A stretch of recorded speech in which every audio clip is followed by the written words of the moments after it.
Mike, beast you.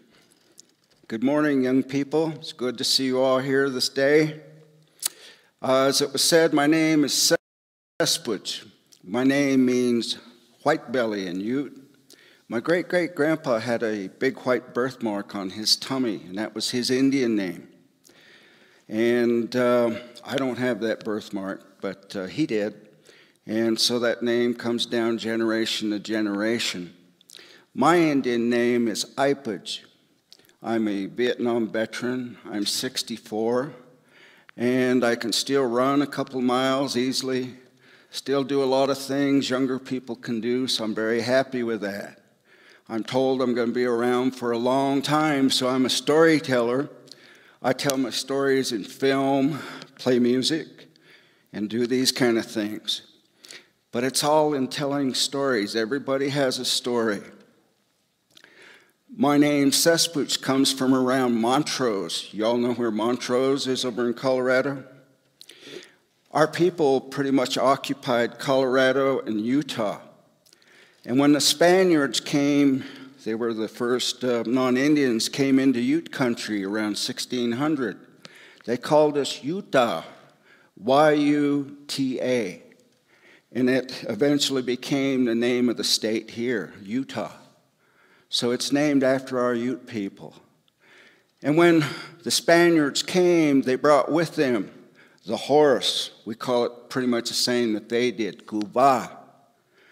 And that was a wild Mustang.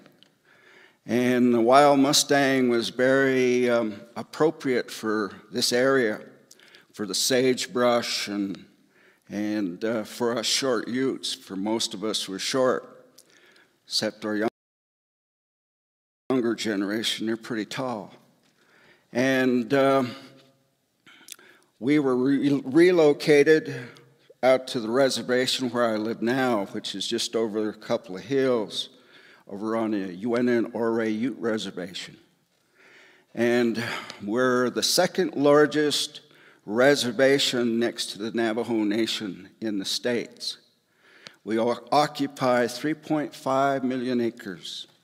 But that's a drop in the bucket when you figure we've lost Colorado and we've pretty much lost Utah. All of our Utes that lived on the Wasatch Front were also relocated over on the reservation. So that's where we are today. Every tribe, they have their stories that talk about creation and how they came to be where they are today and what they do to exist. Well, our Ute people are the same way. We have our stories, and these are passed down. We never wrote anything down. They were passed on generation to generation. My grandmother told me these stories, and so I've remembered them. And in today's world, a lot of our younger people don't know those stories to tell their kids. So I'm grateful that I'm here to pass on those stories. There's something in these stories for each of you, and you take that knowledge with you today to use it to do good things in this world. Our creation stories begin with Sonoy. He's the creator. Can you say his name? Sonoy.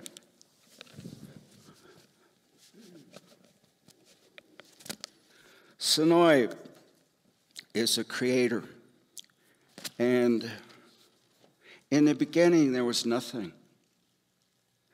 And Sonoy is a great thinker, Avantsumai. So he was thinking one time, and he snapped his fingers, and when he did, there appeared light. And he began to talk to this light, saying, Muiget Davach, you are the sun. And began to tell it of its responsibilities. And every day you will come up, and everything will come to me through this light. And when he finished, he put that sun over his right shoulder. Now he could see, but there's nothing to see. So, as we know, Davach, the sun, can be pretty hot sometimes. So Sonoy created rain and snow, called them kumui. Can you say that? Kumui. Rain and snow. Rain and snow. And he took the rain and snow, kumui, put those over his left shoulder. Now everything was just right. Nice and cool. He was happy about that. But Sonoy wanted more. Sonoy wanted to create Mother Earth. So he has a magic staff, and he begins to cut a hole to the heavens. And he works on this hole for a long time. And when he had finished his hole, he took the contents, dropped them through, and he took that rain and snow, rain and snow, and put those through the hole. And he did this for a long time. Finally, he was curious, what's in the hole? So he steps through the hole. And he was standing on snow-capped mountains, pretty much like the mountains here during the winter. And everything was very cold and desolate. And he didn't like that. So he tells the sun, Davach, shine through this hole. And when it did, it began to melt all the snow and the ice.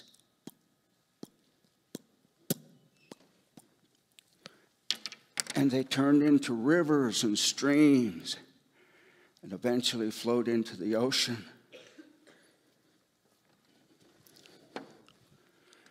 With his magic staff, he breaks off a piece and he puts it in the water, and they turn into fish, and they swam away. He takes his hand or his staff and goes all across Mother Earth, and everything turns green. And he goes around and gathers leaves of all different kinds from the different trees. And making magic, he blows on them, and they turn into birds of all different kinds and fly all over the world. With his magic staff, he created all the animal people. And they got along pretty good. Everything was in harmony.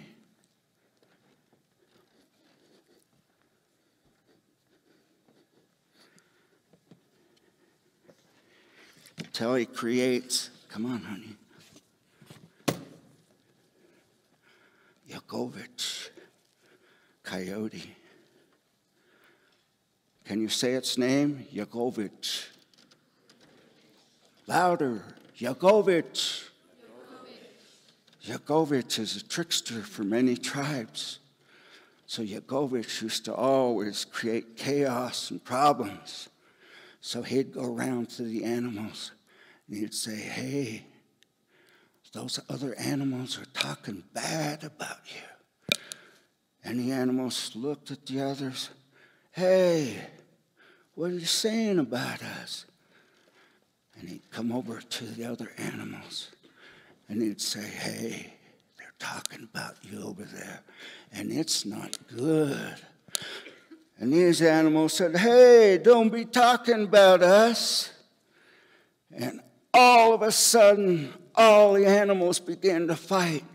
And every time Yakovich creates chaos, his tail wags crazy and he runs away. Well, there was fur and teeth and feathers flying everywhere. And Creator comes back and he sees all this and says, no, no, no, this won't work.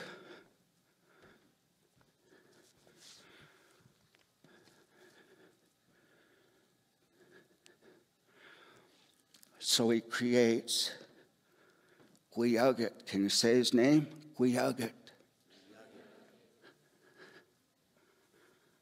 The bear. He says, Quiugit, I would like you to be the leader of all the animal nation. Will you do this for me? Quiugit says, yes, I will do that. Yes. So ever since that time, Quiugit has been the leader of all the animal nation. When Coyote gets rowdy, he just sets on Coyote. Coyote's legs just flop around and he can't get out from underneath.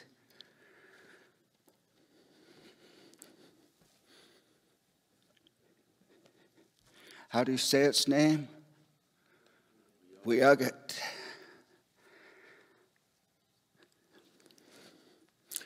Well, the Creator created Tavach, Gumui, Duvip, Mother Earth, and all the animals, Besiagats, but he wanted more.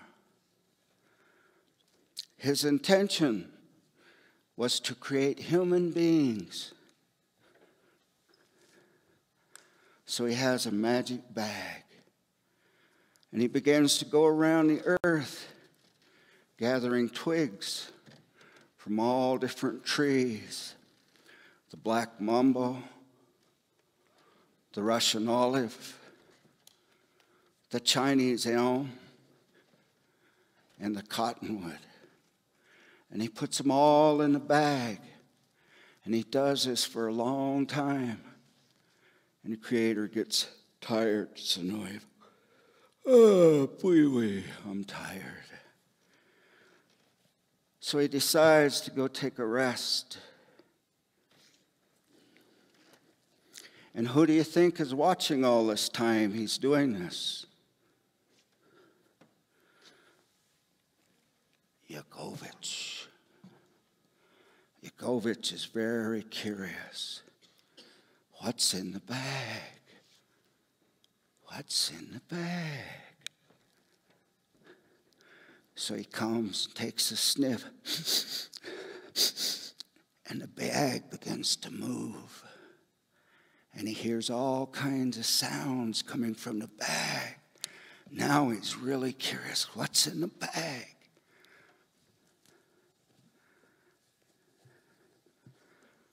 So he has a stone knife. And he cuts the bag. How many of you have stepped on an anthill? What happens? All the people start coming out. And Coyote tried to put them back in the bag. And there were so many people. He freaks out and runs away.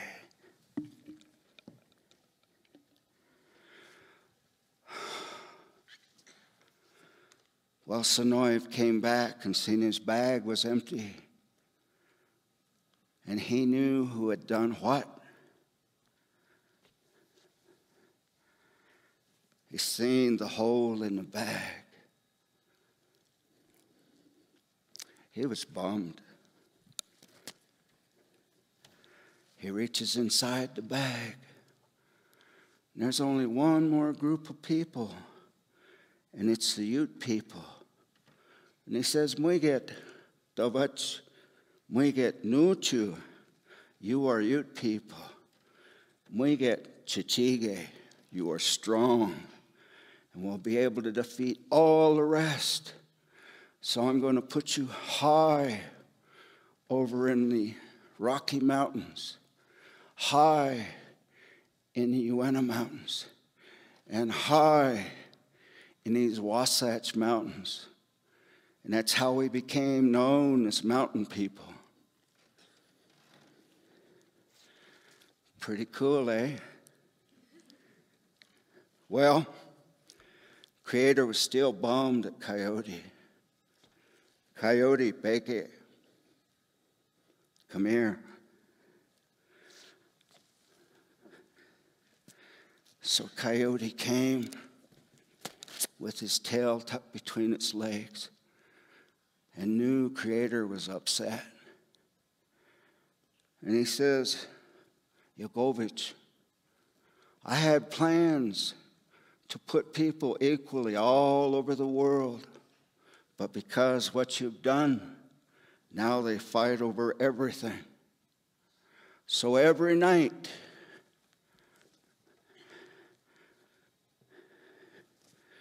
you're going to howl to the moon. Oh, oh, oh. Oh, oh, oh. How many have heard coyote out there? Yeah, still paying penance.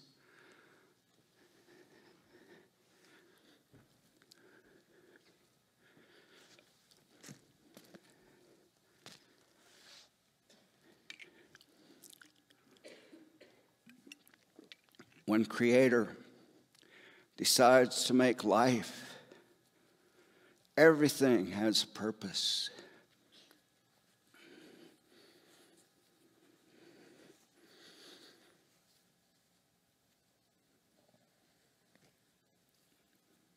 Takes Mother Earth, Duvweep is what we call it, and water.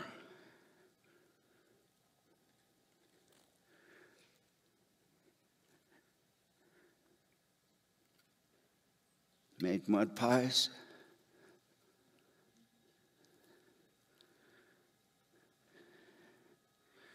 This is all the plant people, all the animal people, and all us human beings. Everything has a purpose in this life. He blesses us with a mission to accomplish something here. And he blesses us with gifts to be able to accomplish that mission. Each one of you, especially these ones who will be here performing today, have been blessed with something special. Never want for somebody else's gifts because you have your own.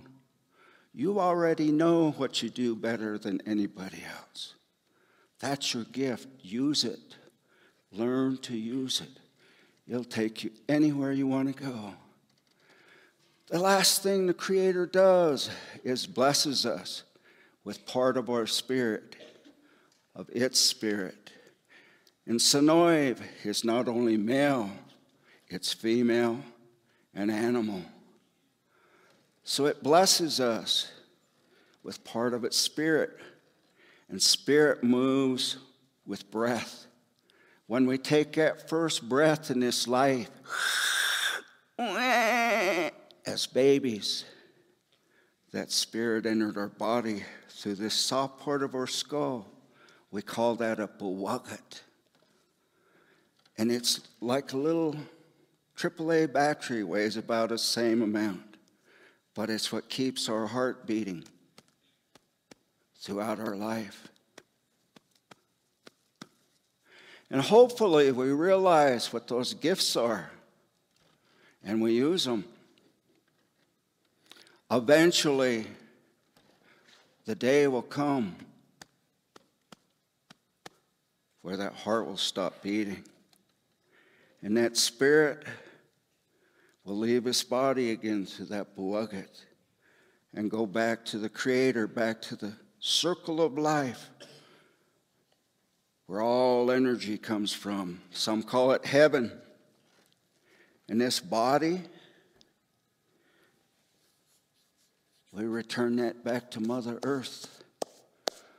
That's why Native people say, all my relations, because we're all the same. We come from Tuvip and Pa. Pa is water. We're 85% water, and the rest is just minerals.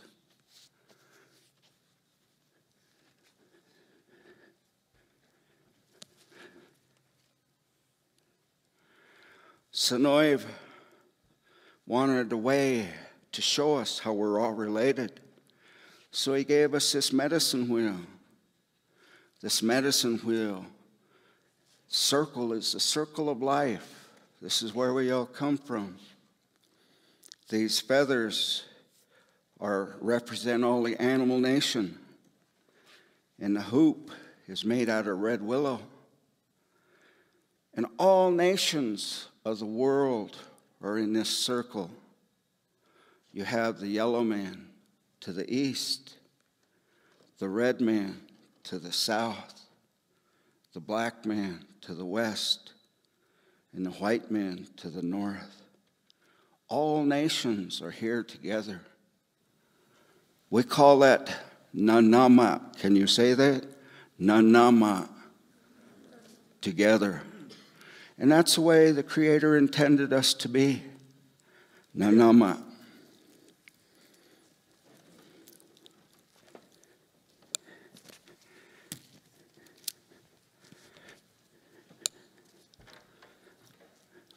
Our word in Ute for thank you and goodbye are one and the same.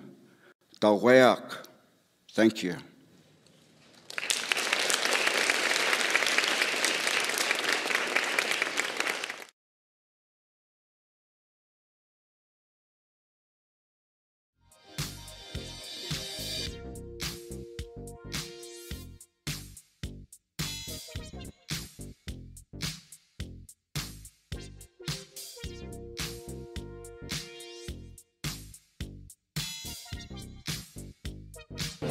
Hello, welcome to Soul Source Intuitives. You're listening to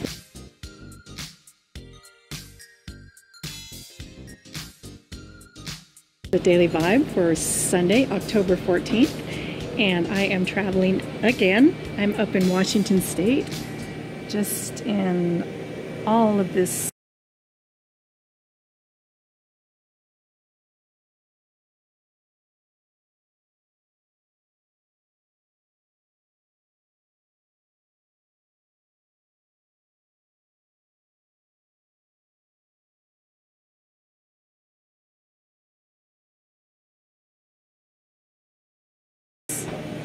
really beautiful, beautiful. I'm so happy to be out and around trees.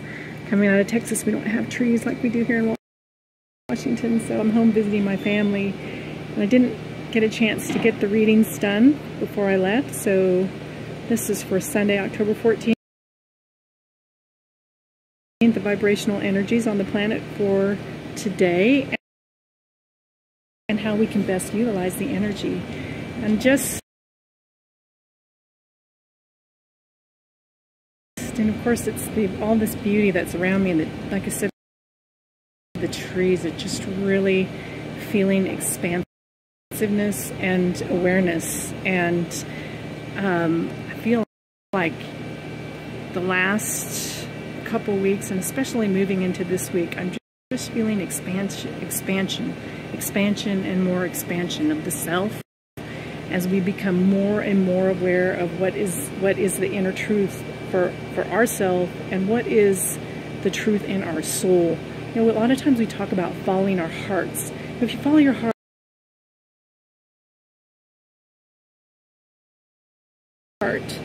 which is a great thing, and is something, you know, to be in tune with the heart is awesome.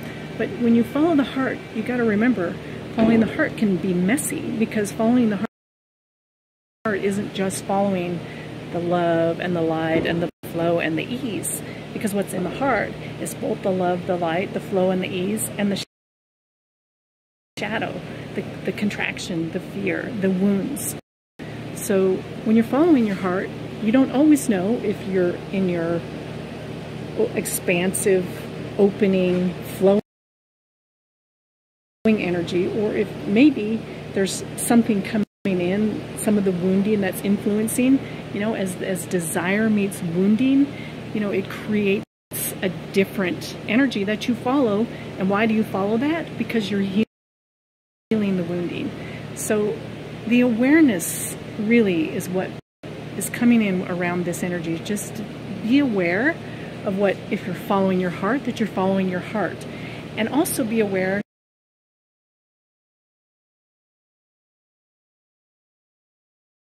to me that there's a difference between following your heart and following your soul. Following your soul urges are going to be little bit different than following the heart, because the soul urges are, what your core really desire and your true north is. They are not really necessarily what's going on in your heart itself, if that makes sense, or at least in the way I'm explaining it. So tapping into the soul and having that awareness of the difference between following the emotional body, following the heart, and following the soul urges and the soul's desire and what the soul is here for. And if it was just here to look at these beautiful trees, I mean, that would be all right with me. But the other thing that I do recall from when I was trying to run the readings before I left was one of the cards that came up for today was the "You Are Worth It" card. And that feels very appropriate for what I'm feeling right now and what I'm talking about, because whatever it is that you're following, if you're following the heart and following the emotional energy and following your desire there, you're worth it. Whatever it is that you're doing, and it doesn't matter what that looks like or what urge it is, if it's the wound or there's wounding involved in what you're following, it's worth it for you to follow that, right? Because behind following the woundedness is healing for you, if you're aware. And if you're following your soul urge, then that's also amazing and fabulous and worth it, right? So whatever urge you're following, you are worth it. It is worth it for you to explore what's going on with you and what's going on around you. And I think that that's a really beautiful thing. So I'm going to take a deep breath. I'm going to turn the phone around again one more time so you can just view, and unfortunately this isn't by far and away not the best view I've had for today, but expansion, awareness, and you are worth it. Follow your desires, follow your heart, follow your soul desire. Sometimes they're the same, sometimes they're different, and just be in awareness. Hope everyone has a really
Hi,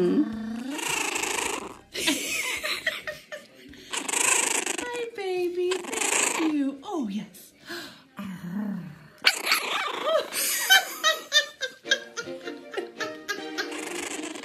Oh, Jake and Lainey and Corey are gonna love that. Yes. Yes.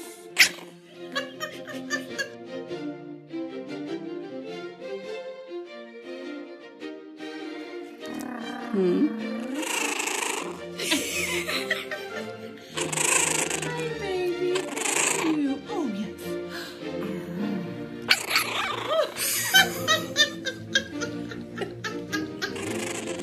Oh, Jake and Lainey and Corey are gonna love that. Yes. Yes.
with you some of those.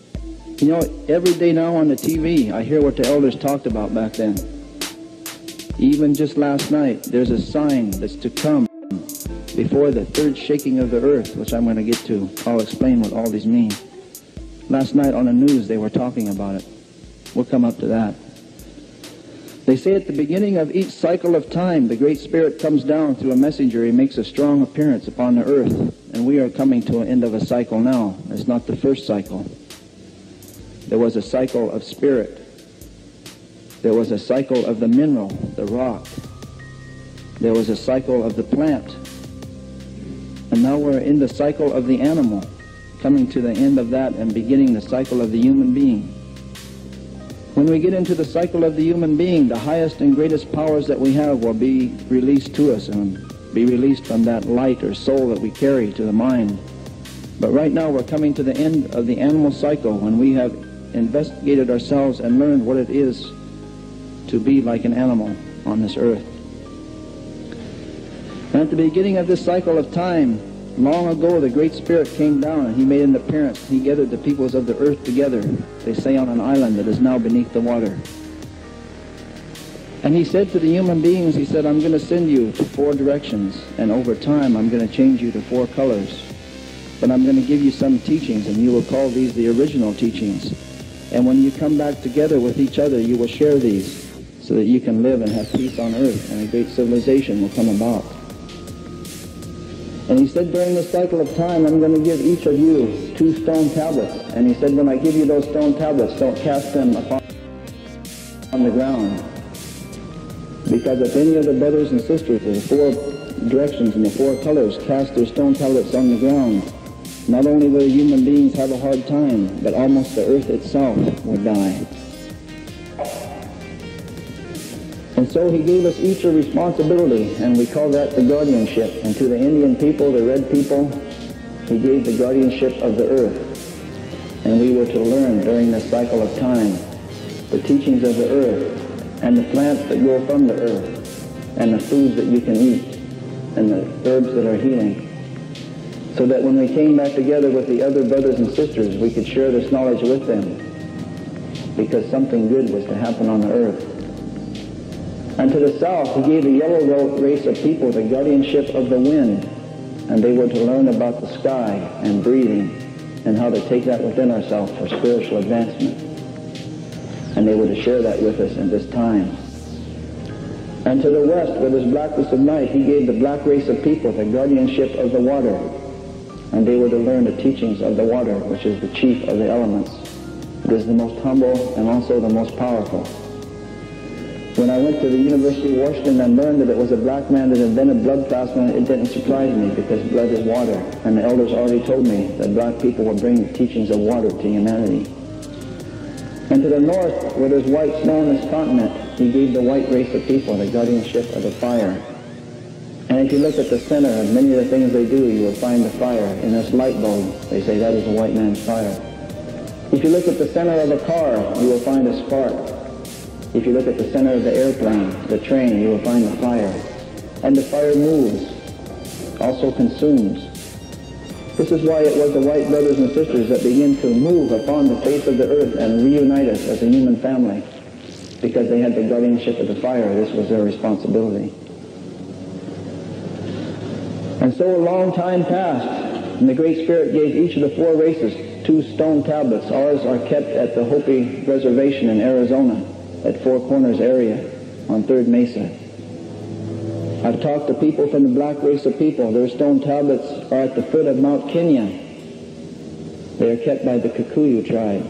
I once had the honor of presenting a sacred pipe of the Kikuyu tribe carved from the red pipestone of Mount Kenya.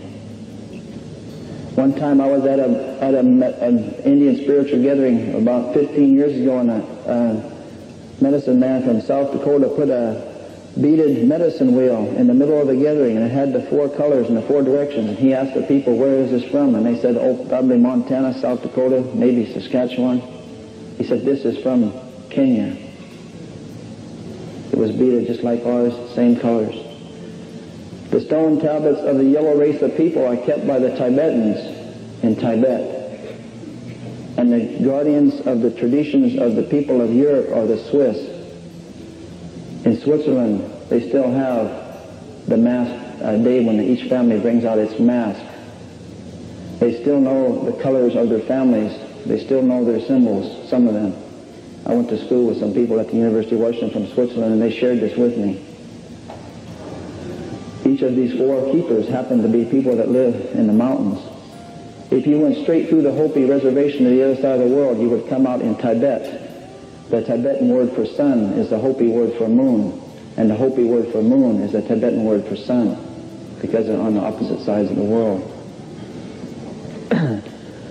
There was some people from the yellow race of people. In 1976, because the United States was celebrating 200 years of freedom, they're having this bicentennial. They some of the native people thought this was significant, and they carried a sacred pipe bundle from the west coast to the east coast of this land. And I particularly I was thinking last night as we were having the circle out here about this. They said that the roads of this land would either go north-south or they would go east-west. If they went north-south, we would come together as brothers and sisters. But if they went east-west, there would be destruction, and almost the earth itself would have a hard time. So you all know the roads went east-west. They said things then would be lost from the east to the west and the north to the south, but they would come back from the west to the east and come back from the north to the south. They would be lost from the south to the north. So 9 years ago, in 1976, from the west to the east coast of this land, from San Francisco to Washington, D.C., people carried a sacred pipe bundle by hand on foot across this land. My aunt had dreamt 15 years earlier, and that dream was in a book, that people would throw rocks and bottles at that pipe bundle as they carried it across the land. People that didn't like them. Sure enough, that came about. People threw, but as my aunt seen it in her dream, that it only come so far, and then they dropped, and nothing touched it. When they got up to the top of the Rockies, they hit a hard storm, and there was an elder man, he had long white hair. He says, I will carry it now. And they had a van, and then they had people walking by the van carrying that bundle, and the old man got out of the van. He carried it clear through that storm. He was so cold when he got back in the van that somebody touched his hair and it fell. His hair was frozen. You have to be really cold for your hair to freeze, but that old man carried it through that storm, because they said if we carried this bundle across the earth, the powers would begin to come back. It was carried from west to east.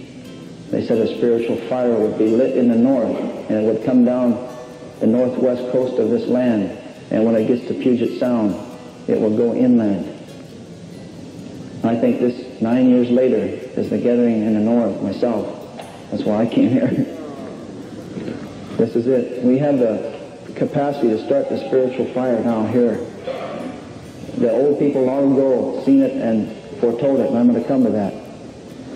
So we went through the cycle of time. Each of the four races went to their directions, and they learned their teachings.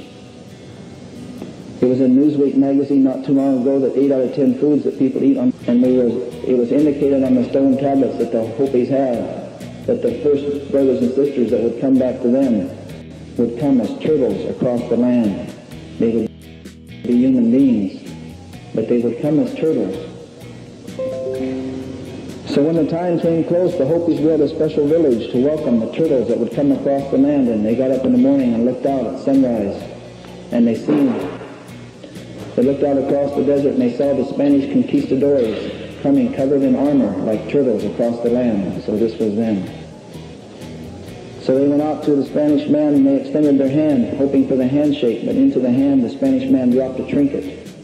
And so word spread throughout North America that there was going to be a hard time, that maybe some of the brothers and sisters had forgot the sacredness of all things, and all the human beings were going to suffer for this on the earth. So tribes began to send people to the mountains to have visions, to try to figure out how they could survive. At that time, there was 100,000 cities in the Mississippi Valley alone called the Mound Civilization. Cities built on great mounds. Those mounds are still there. If you ever drive through Ohio or the Mississippi Valley, they're tourist attractions now. There was 100,000 cities of native people. And they were wondering how they could survive. They began to try to learn to live off the land because they knew a hard time was going to come.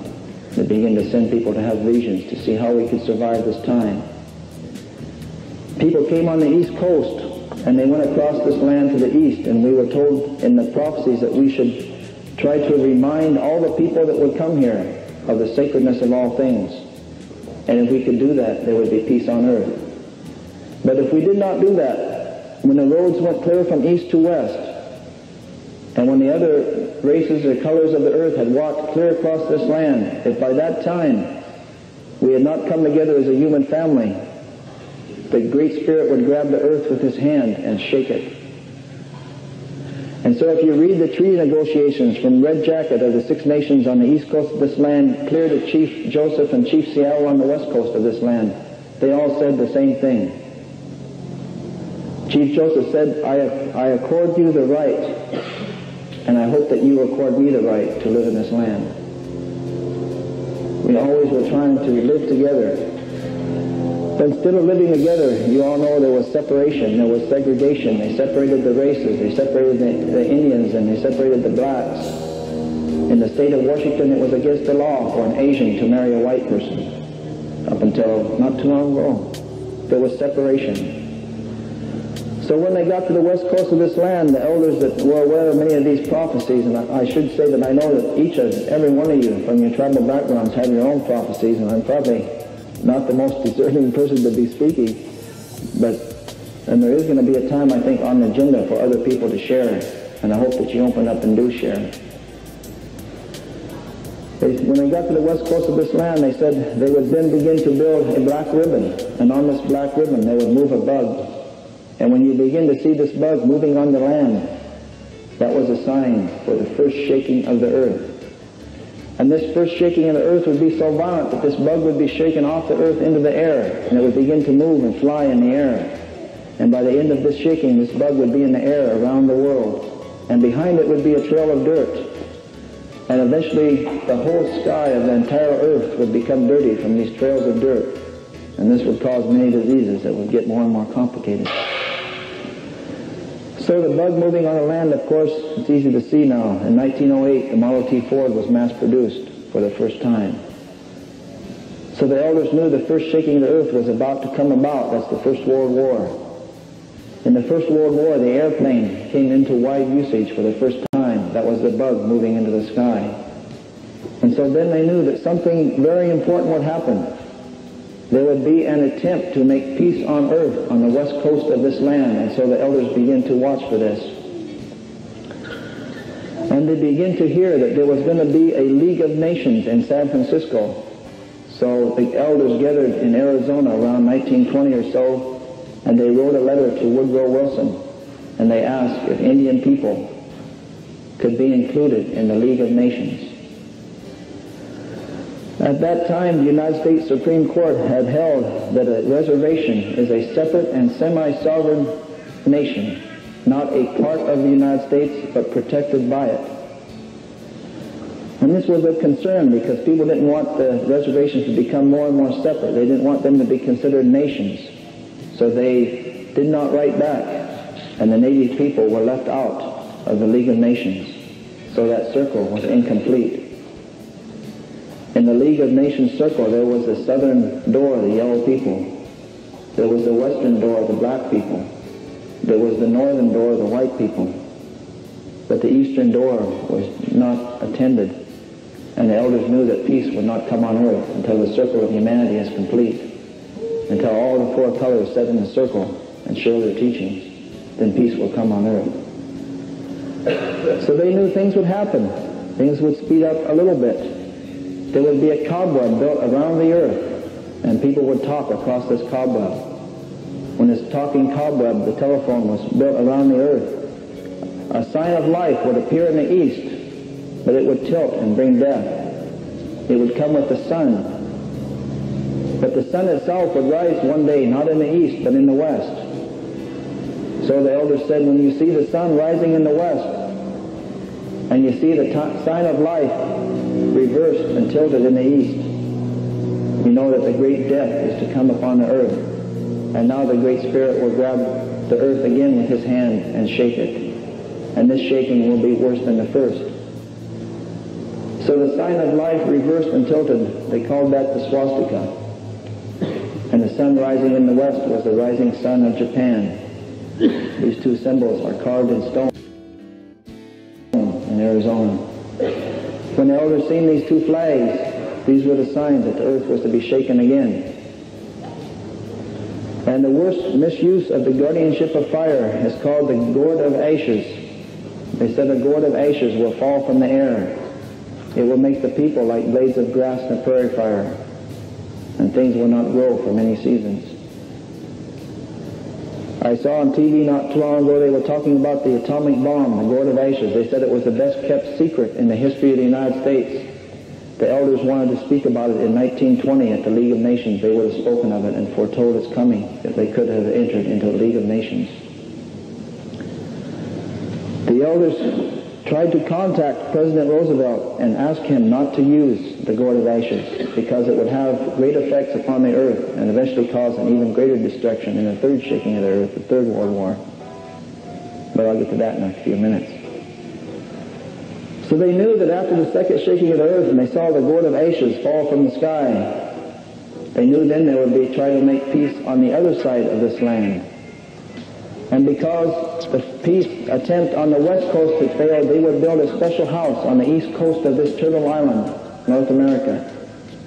And all the nations and the peoples would come to this house, and it would be called the House of Mica. It would shine like the mica on the desert shines. So the elders began to see they were building the United Nations made out of glass that reflects like the mica on the desert. So they knew this is the House of Mica, and all the peoples of the earth should go to it. So they met and talked about this. They said that in 1920s they had written and they had not been responded to, so this time they said we better go to the front door of the House of Mica because things might get a lot worse. So elders representing a number of tribes, I believe, drove to New York City. When the United Nations opened, they went to the front door of the House of Mica and they said these words: we represent the indigenous people of North America and we wish to address the nations of the earth. And they said we're going to give you 4 days to consider whether or not we will be allowed to speak. And they retreated to one of the Six Nations reserves in New York State. The Six Nations reserves are the keepers of the great law of peace of the prophet that appeared here in North America, Daganawida. And this great law of peace is still recited. It takes 4 days between sunrise and noon each year. In Indian, by memory, it's recited about this time of year. 4 days later, they came back, and I believe the nations of the earth, they heard that the Indians had come to the door, and they voted to let the Indians in. They wanted to hear what they had to say. But the United States is one of 5 nations, and the United Nations was a veto power, and still they were concerned because this time the native sovereignty was even stronger. And I believe they vetoed the interests of the native people. So then they knew other things would happen on the earth, and the United Nations would not bring peace on earth, but there would be continuing and deepening confusion, and that the little wars would get worse. So they retreated to the Six Nations Reserve, and they talked about this, and they said the time is really getting close now, 1949.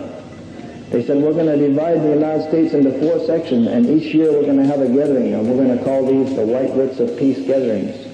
They began to have these around 1950. And they authorized certain men to speak in English for the first time about these prophecies.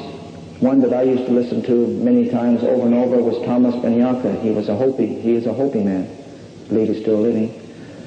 Who was authorized to speak in English about to doing this. And they began to tell us at these gatherings, they said, in your lifetime you're going to see things happen. It was strange when they said it in the 1950s and 1960s, but now it seems very clear, but then it was unusual. They said you're going to see a time in your life men are going to become women. They said the Great Spirit, He's going to make a man on the earth. He made him a man, but this man's going to say, I know more than the Great Spirit. I'm going to change myself to be a woman. And they will even nurse children. They said the Great Spirit's going to make a woman on this earth. She's going to say, I know more than the Great Spirit. I want to be a man. And she will be physically a man. This sounded strange. And maybe in their vision they saw Boy George. I don't know. They said you're going to see a time in your lifetime, the human beings are going to find the blueprint that makes us. They're going to find the blueprint that makes us. They call that now DNA, dinucleic acid. And they said they're going to cut this blueprint. They call that now genetic splicing. They said they're going to make new animals upon the earth. And they're going to think these are going to help us. And it's going to seem like they do help us. But maybe the grandchildren and great-grandchildren, they're going to suffer. I don't know if you heard on the news last month in the United States now, They have genetically spliced a new germ never before released in the environment. They want to release this germ into the cotton fields of the South. They say it will rejuvenate and strengthen the cotton. They had scientists on the CBS Evening News the other night talking about it, and one scientist, he said what the elders said in 1950. He says, this will not harm us. We put it in a lot of tests. And the other scientist, he said what the elders also said. He said, no, this has never before been in the environment. We have no idea what it will do. But the elders spoke of it long ago. They said it will seem harmless, but it may be it will hurt the great-grandchildren. The elders said long ago, they will release these things. They will use them. This is going to be released not too long from now. They're making new animals. The elders talked about this. They said you will see new animals, and even the old animals will come back. Animals that people thought had disappeared, they will find them here and there. They begin to reappear. They said you will see a time, about this time, they said, there's going to be a time, and I know that many of you are from tribes that also have this prophecy. They said there's going to be a time when the eagle will fly its highest in the night and it will land upon the moon. Some tribes say the eagle will circle the moon. Some tribes say the eagle will fly its highest in the night.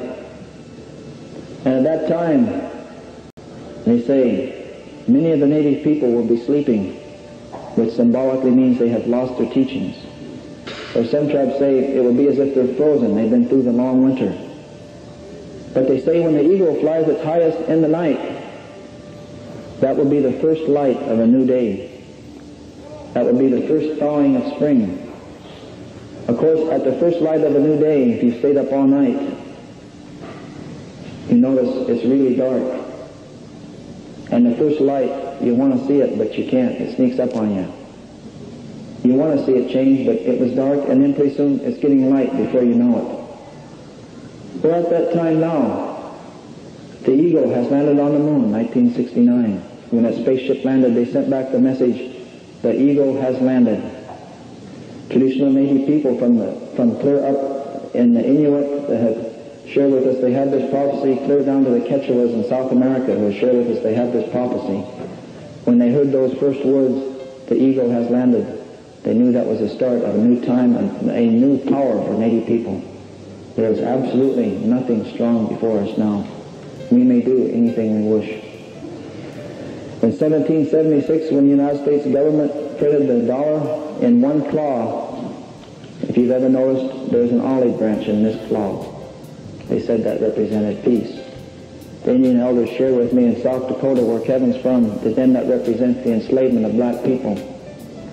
In the prophecies of the Six Nations people, they say there will be two great uprisings by black people to free themselves. We've seen one about 1964. There will be a second, more violent one to come. I'll get back to what that means in a minute.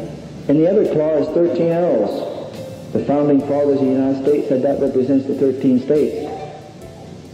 But they say, the elders, that represents the enslavement of native people.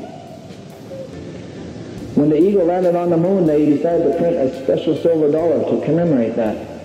I don't know how many of you noticed it. The original design showed the spaceship landing on the moon, but at the last minute it was changed to an actual eagle.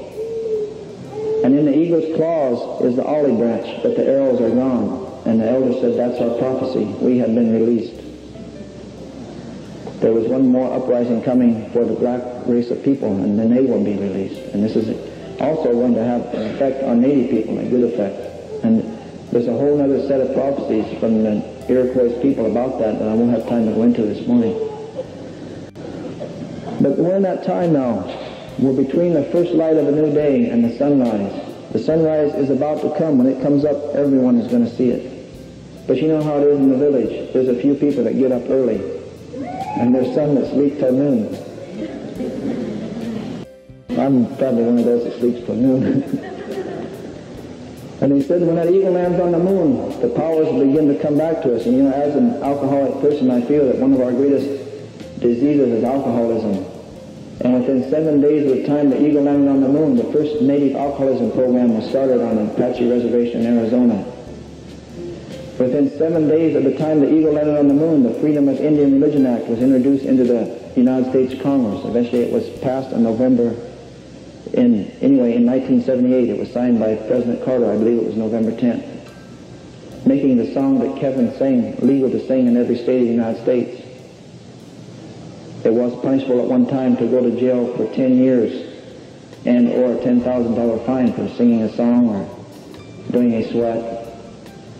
This was changed in 1978. The legislation was introduced in 1969, less than 7 days after the Eagle landed on the moon.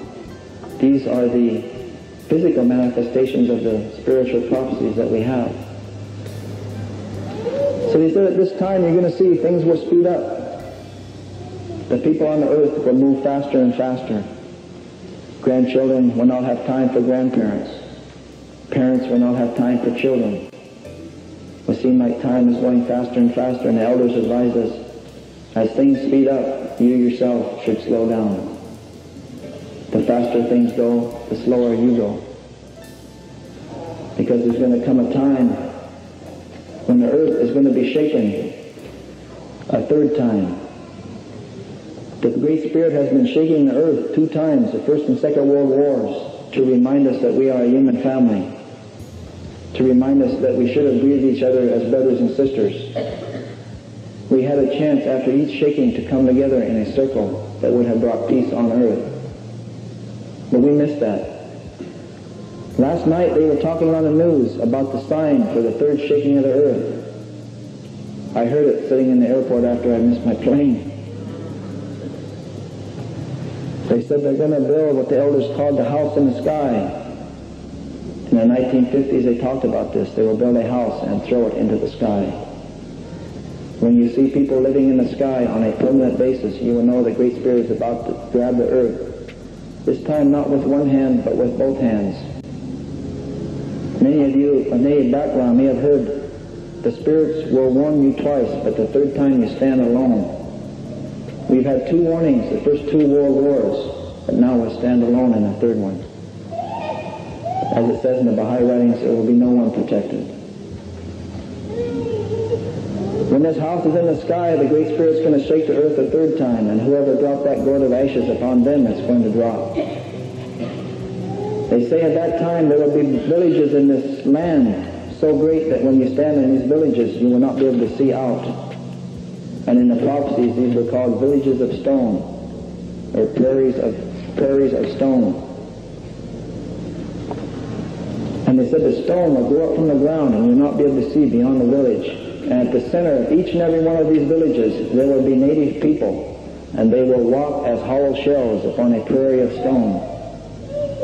They said hollow shells, this means they will have lost many of their traditional understandings. They will be empty within. They said after the Eagle lands on the moon, some of these people will begin to leave these prairies of stone and come home. But many will not. And they said there's going to come a time when in the morning the sun is going to rise and those villages of stone will be there. And in the evening there will just be steam coming from the ground. There will be as steam. And in the center of many of those villages of stone, when they turn to steam, the native people will turn to steam also, because they never woke up and left the village. And this used to bother me when I was a young man. I used to ask the elders, isn't there anything we can do? And they said, well, it's just that way, that if the person does not have the spiritual eyes to see, it's very hard to show them. Or if they don't have the ears to hear, it's very hard to speak with them.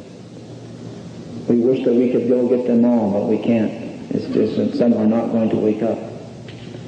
But some will wake up. And so they say there's going to be the third shaking of the earth. It's going to be not a good thing to see, but we will survive it. We will survive it. And when we survive it, then there's going to be another attempt to make a circle of the human beings on the earth. And this time the native people will not have to petition to join, but will be invited to enter the circle, because they say the attitude towards us will have changed by then. And people will invite us into the circle, and all the 4 colors of the 4 directions will share their wisdoms, and there will be a peace on earth. This is coming close. All times when I share this message of the prophecies, people say, can't we change it? Could we stop it? The answer is yes. The prophecies are always either or. We could have came together way back there in 1565, and we could have had a great civilization, but we didn't. Always along the path of these prophecies, we could have came together. We still could. If we could stop racial and religious disharmony, we would not have to go through this earth shaking. The elders say the chance of that is pretty slim. It seems to me like it's pretty slim too. But they say what we can do is we can cushion it. The word we use is cushion.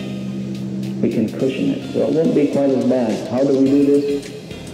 We do this by sharing the teaching that will reunite us. The Hopis and the prophecies say there will be a religion that comes here. Maybe it will be true and bring unity, or maybe it will not bring unity. If it does not bring unity, a second religion will come. And the people of this religion are known in the Hopi language as the Bahani, the people of Baha. Ni means people of. So I was looking for the people of Baha. I wondered who the people of Baha were. I was a Baha'i quite a while before somebody told me that Baha'i means people of Baha. I thought, oh my God. Well, I was looking for it all these years and I never even noticed it. And I found it. I was stubborn, didn't want to become a Baha'i, but my grandfather that passed away, he must have found out about it in the next realm because he came back to me 4 times. Tell me, hey, look at that again, look at that again. Look one more time. Baha means light or glory. Baha'i means follower of the light, or the people of Baha. We've been waiting for these people a long time. They say they will bring a teaching that will unite the earth. So we need to share this teaching. They say the fire will come from the north. So here we are in the circle in the north, talking about the Bahanis, the people of Baha, and the teachings of Baha'u'llah. When I heard about these, none of them made any sense. But now most of it has come to pass. Last night on the news they said the house in the sky will be put up in 1996. It was going to be put up sooner, but it's been postponed for 4 years. Maybe it'll be postponed again, but in not too long it's going to go up. The earth as we know it is going to change. Each of us carry, I believe, a sacred drop of light. In the Indian teachings, they say it takes 9 ancestors to agree before conception can occur. 9 ancestors of the husband or the wife have to come together in the spiritual realm and say, we will bring life before a woman can become pregnant. At that time, the soul was formed. I delivered my first daughter, and a man who, from the blood reserve, who went to South Dakota and was the first blood to pierce for in 82 years, he came to my house by coincidence 4 days before my wife went into labor. Each night we had a ceremony. And on the morning after the 4th ceremony, my wife went into labor at sunrise. And that night, at sunset, the daughter was born. And I took her out and I cut the cord, and I noticed that at the Sundance that the Lakota people do in South Dakota, they pass that pipe 3 times and they don't take it in the 4th time. And even in Washington, I've heard the coming of a child is like the coming of a new pipe. And when I was delivering my daughter, I happened to notice that the skull came out 3 times. And on the 4th time, her head came out like the coming of a pipe. So I took her out and I cleaned her up and I washed her, and I put her on her mother instantly. But then after a few minutes, we washed her up. There was a circle of people just about like this around my wife and praying, and people with different backgrounds. And we looked up, and through the ceiling came a small drop of blue light. When it got close to the child, we could not see it. That was her soul. She would carry that light throughout earth. In that is her special uniqueness as a being, her spiritual power. In that are her gifts. After we go through, and then we carry it back here, and it radiates to the mind, but for some reason in this cycle, We've been in the lower natures, the animal part, but now we're going into the human world. The mind is going to be opened up to the radiance of that our own soul. And the cycle of the human beings is going to come about. And something so good is going to happen on this earth it cannot even be described. The elders say it in different ways. They say something like this. They say, there will be grass at that time when they make that circle and bring the peace on the earth. There will be blades of grass that have not quite come through the earth. Even they will try to push themselves up to be part of that day when the sun rises. The elders explain it like this. They say out here outside this building, long before there was the fairgrounds here, there were native people. They say many of these native people in different tribes, they were aware of these things, and they told their children. Their children grew up. You know, one time the people came from the Hopis, scientists came to the Hopis, and they said, we want to take a piece of the stone tablets. Well, they said, we want to take the stone tablets to a scientific laboratory to determine how old they are. The Hopi said, we know how old they are.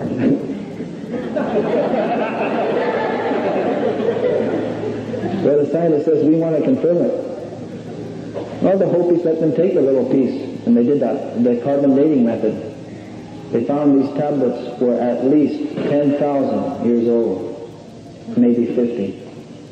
So when I say thousands of years ago there were native people that spoke of these things, that's exactly what I mean.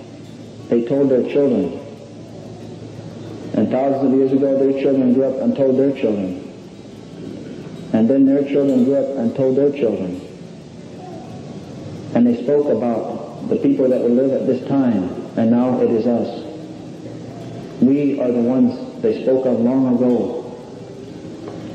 They say to be allowed to become into creation and live upon the earth at this time is a great honor. In the cycle of time, from the beginning to the end, this time that we're in now, the change, the purification of all things, they say this is the hardest time to live, but it's also the greatest honor to be allowed to live and see this. In the state of Washington in 1855, they signed treaties and made 22 Indian reservations. They wanted to do it before there was problems. They thought they were advanced at the time. They had learned from what had happened elsewhere. They made 22 Indian reservations, and the elders spoke in 1855, and they said, we're going to become weaker, and you're going to become stronger, and if you wish to break these treaties, you may do so.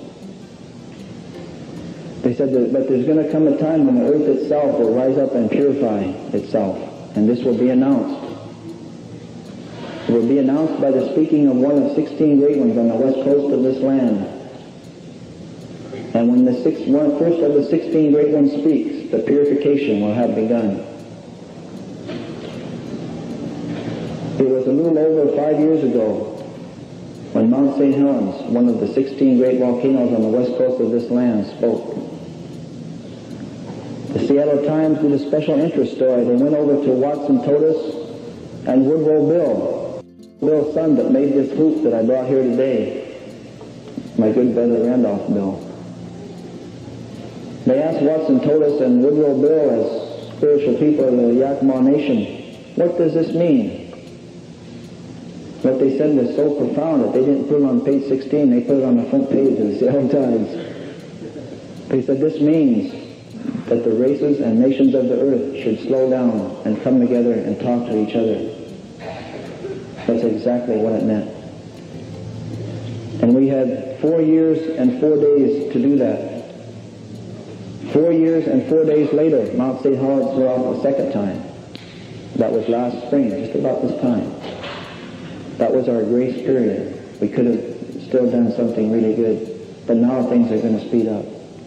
Now things are going to really happen fast. Time is going to go so fast. The more we share the message, the more we will cushion the third shaking of the earth, and the easier it will be on ourselves and others. A good friend of mine in Montana, his grandmother just passed away last year. The last thing she said to him was make a place for yourself in the mountains, because the air would become so hot down here where they were at on the reservation that it would be hard to breathe. And it won't be long. That's the last thing she told her grandson when she was passing. Go in the mountains and make a place for yourself. put some things there that you can survive with. The people are going to run to the mountains to survive, and the native people must be ready for this.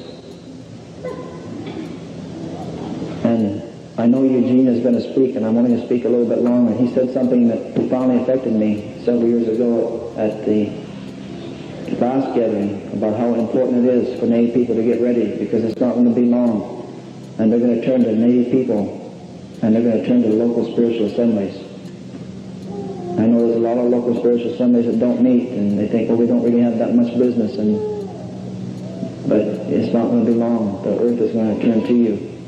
Blackout, I believe, foresaw this, and he said there will be a hoop of many hoops that will circle the world. So this is that time. We are now within the purification of all things. Non-natives call this the apocalypse. The native elders call this the purification. I want to share one non-native prophecy with you. There was a prophet, or a seer, not a prophet, but a seer in Europe. His name was Nostradamus. I'm sure many of you have heard of him. He foresaw 3 great shakings of the earth. He said the third shaking would begin when Lesser Arabia and Persia engaged in a war. 5 years ago, when Mount St. Helens went off, Iraq attacked Iran. Lesser Arabia today is called Iraq. Persia is called Iran. These two prophecies coincide. Both the native elders and Nostradamus said this would start slowly, almost unnoticed by the peoples of the earth, but it will eventually involve us all.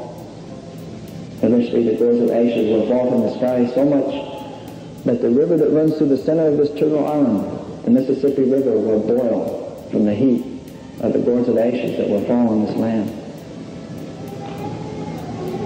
But don't despair. It sounds terrible, but we will survive it. We will live through it. I don't think anyone's chosen to live through it, but some people will.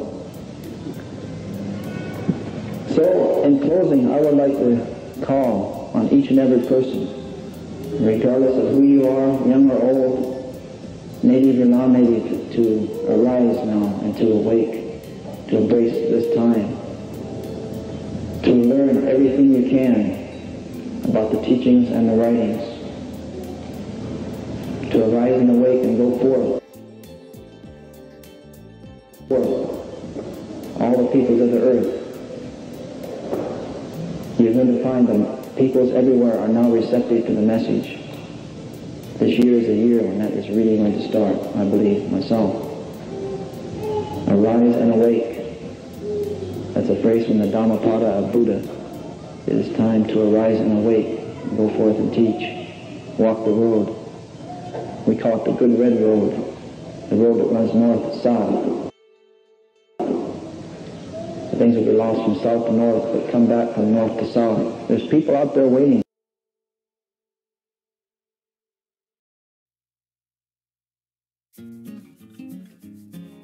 to hear, waiting to hear.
Yesus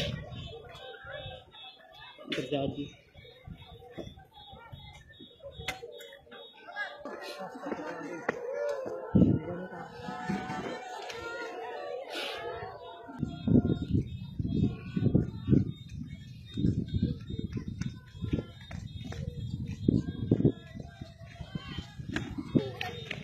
Pertamina. And they've already bagged the fella. So there you go. I'll cut off.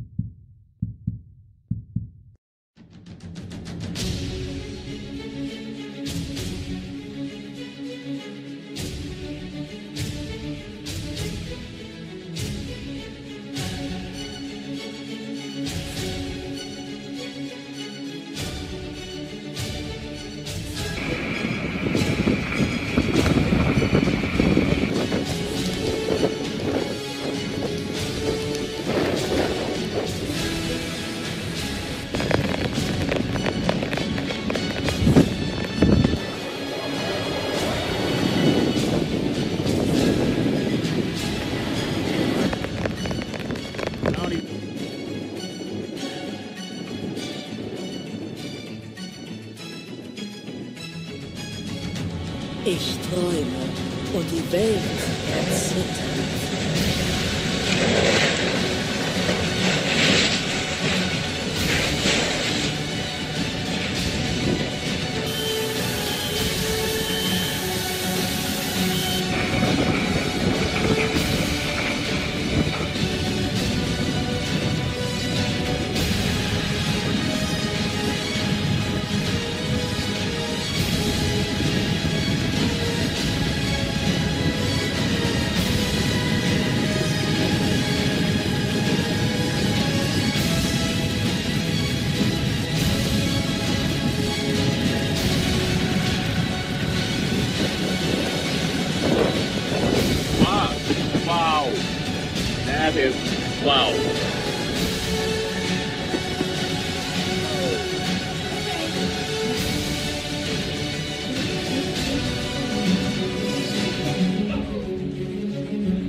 hay nadie en el coche, ¿no?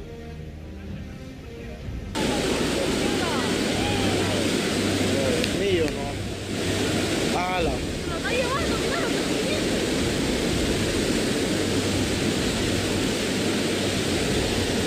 El problema es que hay personas adentro de la camioneta, ¿no?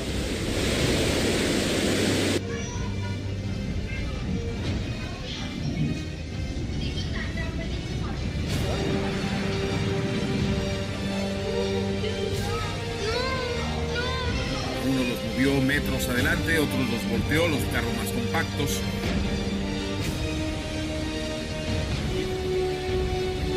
¡Oh, un coche, tío! ¡Un coche de Torrent, tío! ¡Hostia puta! Mete tu mano, Padre poderoso. Mete tu mano, Padre. Mete tu mano, Padre. Mete tu mano. ¡Ay, no! ¡No! Mete tu mano, Padre poderosa. Mete tu mano, Señor. Mete tu mano. Métalo hacia acá. Métalo hacia acá. Déjalo que ande.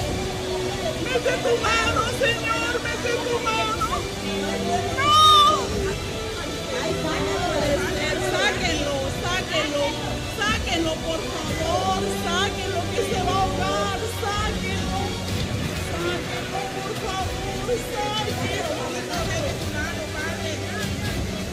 Sáquenlo por el amor a Cristo, sáquenlo, sáquenlo, sáquenlo. Ay, ¿dónde está esa persona? Claro que debe haber alguien.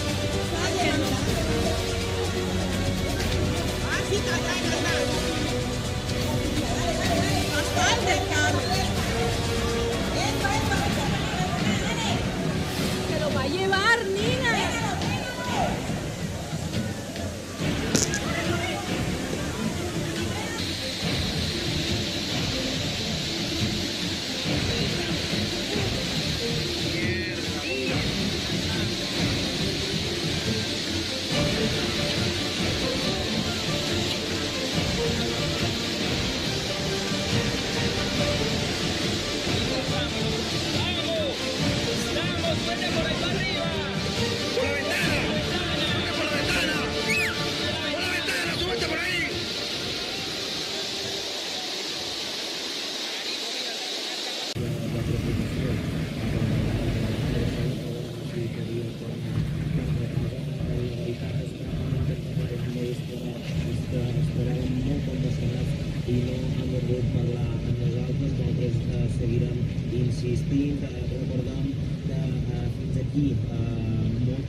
En las viviendas, coches suspendidos frente a los muros, coches empotrados de 3 en 3. Las alarmas descontroladas aumentan la heladora sensación de vacío. Alguien saluda, Hola. como buscando vida en medio del desastre. Nadie contesta. Aquí solo estamos nosotros, la Guardia Civil y los equipos de emergencia. Buscan gente atrapada en los vehículos. ¿Justo ahí detrás de los coches o qué? Porque la búsqueda se centra aquí, en este cementerio de Chapa. Se impresiona a pie de calle. Atentos cuando nos subimos a un balcón. Esto es lo que vemos, coches y más coches apilados como si la calle fuera un taller de desguace. Ahora intentamos entrar en las casas. Y lo hacemos sin problemas. Las puertas reventadas, las protecciones no han servido de nada. Solo escuchamos el crujido de la madera. Nadie dentro. Los vecinos tuvieron que huir para escapar de la tromba.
ang 계산해 거고요.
पूरा टूट गया।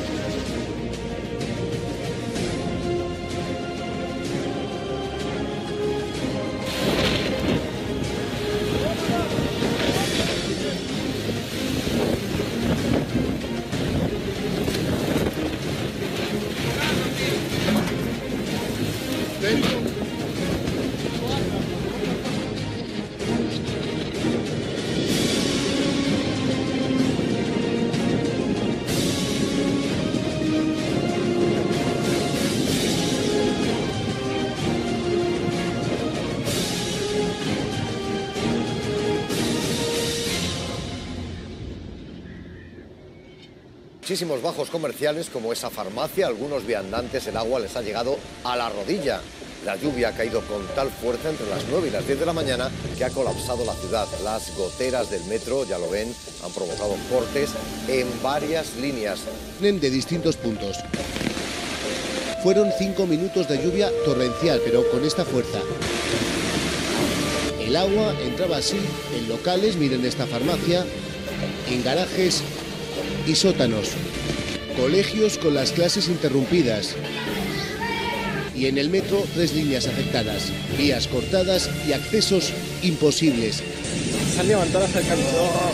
Raval, Paralelo y Ronda Litoral, las zonas más afectadas. Para que se hagan una idea de la intensidad, desde las 9 de la mañana, en una hora solo, los bomberos reciben más de 150 llamadas.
2018. Yeah, it looks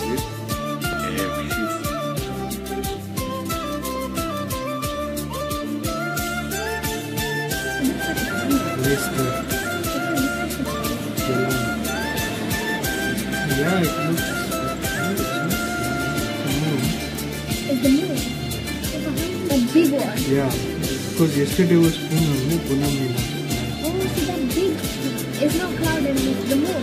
No, on top is a cloud. It seems a cloud, I don't know.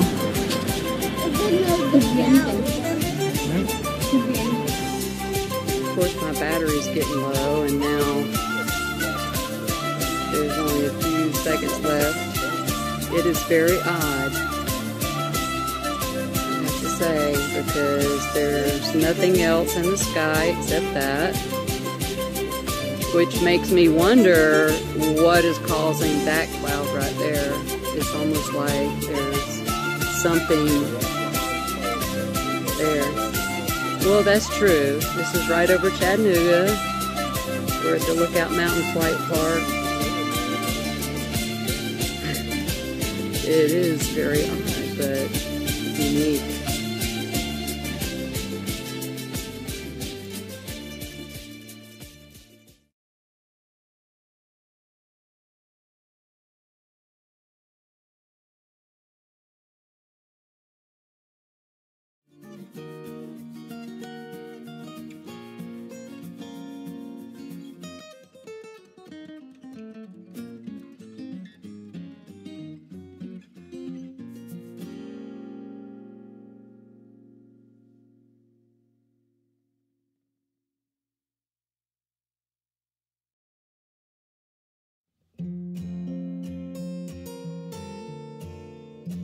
Hey guys, it's Saturday, 4:26 p.m.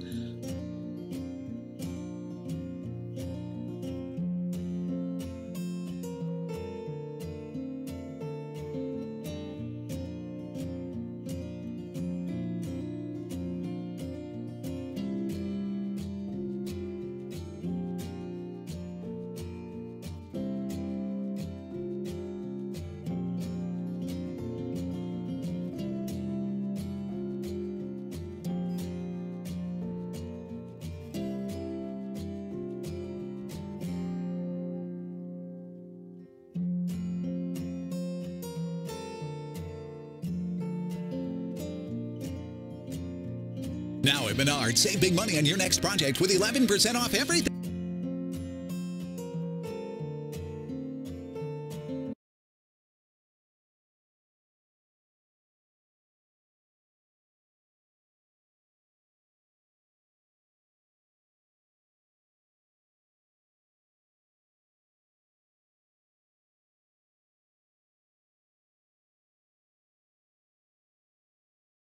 Hi everybody, Steve Olson, WSO.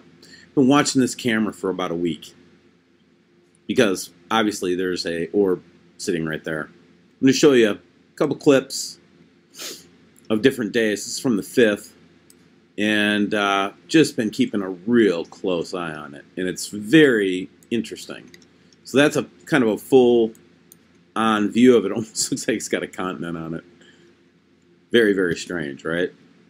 So anyway, this is what we were looking at in Mexico over the last couple of days. So I took 2 days worth of this because it's been down there pretty consistently. And what I did was I overlaid the 5th and the 6th here, you can see on the left. And what I did is, you can see, I just was trying to see if there was kind of a movement to it at the same time of the day on 2 different days. And as you can see, it moves downwardly. And that big dot kind of moves up and to the left, see? So really looking closely at this particular orb. And at first I thought it was a refraction, but I'm going to show and prove to you that it wasn't here in just a second. But I'll change that opacity again now. So that was day 1, and this is day 2. See? So you see this big dot right here, how it moves? So pretty cool, right? Checking it out. So then I wanted to see where it was in the solar system. So, you know, of course, we're in the Virgo constellation now. Sun is right there. That's where it is. So kind of interesting correlation between the Virgin, you know, that constellation, the sign of Revelation, and all that, so on and so forth, right? I was watching it a little bit later in the day on the 9th, I think it was, the 8th or 9th, and check out how it actually is picking. It appears only this object, it's right here. It only appears to pick up part of the sun, but what I've come to learn is there's something obfuscating one side of it. So by logic, this thing has to be kind of sitting behind the sun. We'll take a look at solar system scope here in a second. But again, if it's in that Virgo constellation and it's out behind the sun, that's where it apparently is, whatever this thing is. But this looks like it's being obfuscated. It's not like a half, like showing a half, like a half moon or something like that. And I've been looking at this very, very closely. Very interesting stuff. And then this is from yesterday, I think. Yeah. Or the 10th, rather. And I caught the same thing late in the day. There you can see it being obfuscated. I wonder if I change the... Let's just change the contrast a little bit here and just see if we can see something obfuscating it. So there it is right there, right? Can we make anything out there? Let's saturate it a little bit more. Take that brightness down a little bit. Push that contrast up a little bit. Not really doing anything to the image itself, just changing the different settings of it. See it up there in the corner, and then it just disappears. So yeah, and this is earlier in the day, same day, seeing it there. So that was what I've been watching that thing pretty close, in addition to doing some other work. But just so you know where this is the church that we were looking at through the viewfinder. And then I back up, and you can see it's in central Mexico. For all you who want to study that aspect of this apparition, I'll leave the link to that camera below. This is what it looks like right now. Let's see if we can get a live shot. Oh yeah, here it is today. So it's still there. You can go check it out yourself. And then it goes behind the clouds. I mean, it is absolutely not, it's not what you'd call a normal refraction, but there's definitely something that gets in its way every so often. Take a look at it for yourself, but let's see what the live camera is. This is just from earlier today. And let's see what we got going on here right now. Internet slowdown. So yeah, it's all cloudy right now. But yeah, so check that out. It's pretty cool. Anyway, it would be remiss for me not to send my prayers, love, and positive thoughts to the people that have been affected by the horrible hurricane and also the earthquakes that have been happening in Indonesia again. We had that 7.0. I mean, the devastation. I mean, it's kind of one of those things where it's like, you know, I've always kind of said that, you know, when these events or when this time of change comes upon us, that it wouldn't be like this huge one-time world event, but it would be a lot of regional events, and that's really starting to play out, I think. And we also have, you know, potentially shenanigans going on with people, you know, theorizing that some of the stuff that happened in that Florida may have been, you know, weather weaponry or something like along that line. Whatever that is, whatever the case, people's lives have been changed, altered, and our hearts go out to you guys. And I just want you to acknowledge you guys and acknowledge, you know, that the earth is going through changes, and this is the real, you know, kind of evidence of that as we see these things continue in the world. Here is a very interesting piece of footage. It's on Facebook, and I'm not a member of Facebook. That's why it keeps asking me to join all the time or log in. I'm not a Facebook person. But check out what Tracy Holloway Keating caught. Look at that. Oh, stop it already. So she's got the double rainbow. She's got the lightning. And she's got the, you know, all the going on in one picture there. So very good capture there. And I'll leave the link to that below so you guys can. I want to show you a couple of shots that I thought were of particular interest to me as it relates to that sighting in Mexico. This is from the central United States.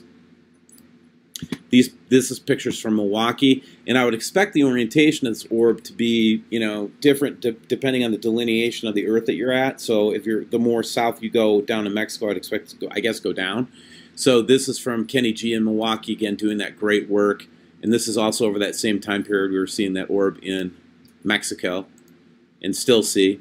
And then something I caught that was interesting, you know, I got one of those rainbow photographs, right?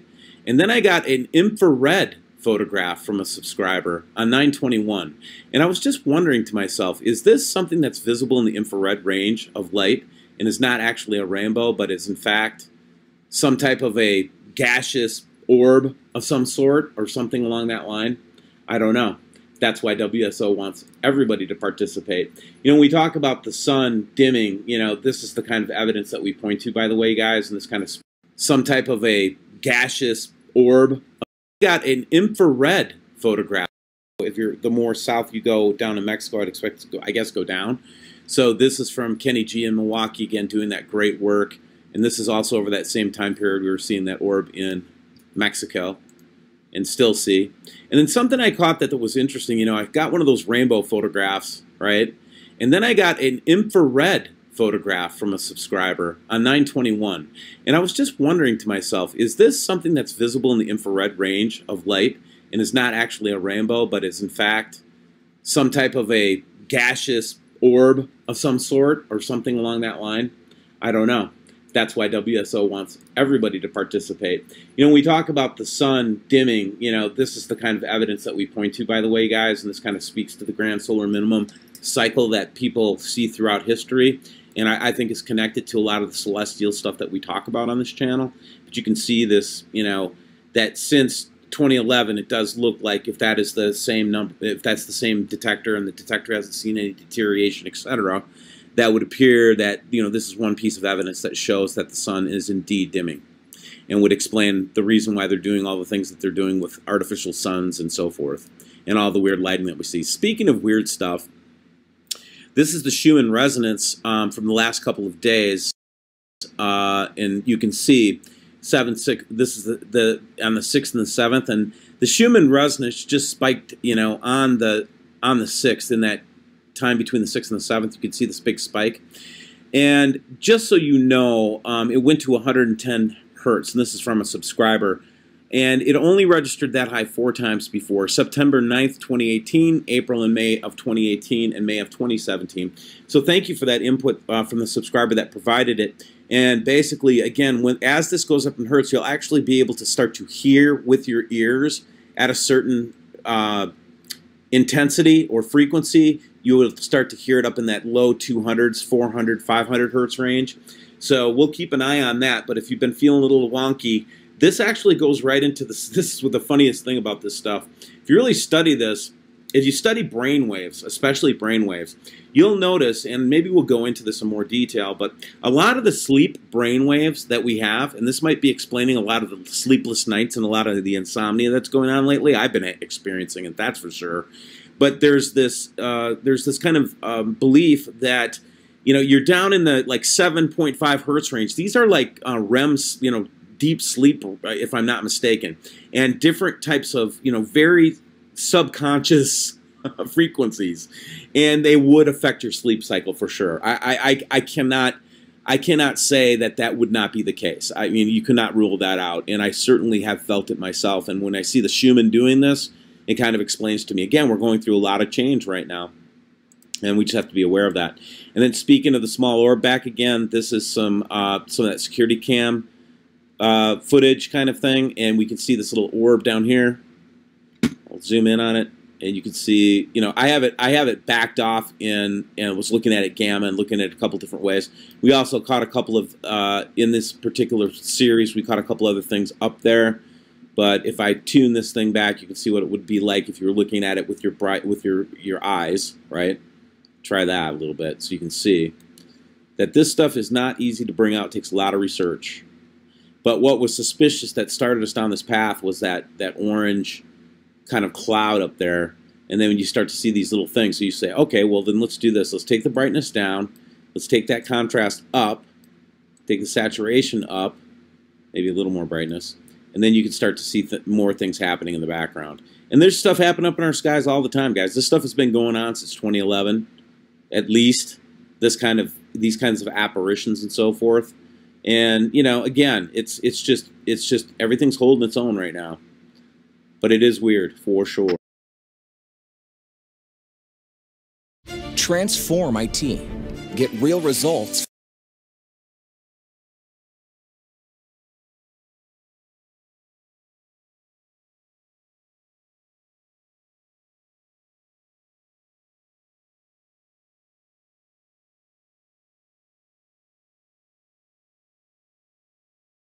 Big green orb on ISS.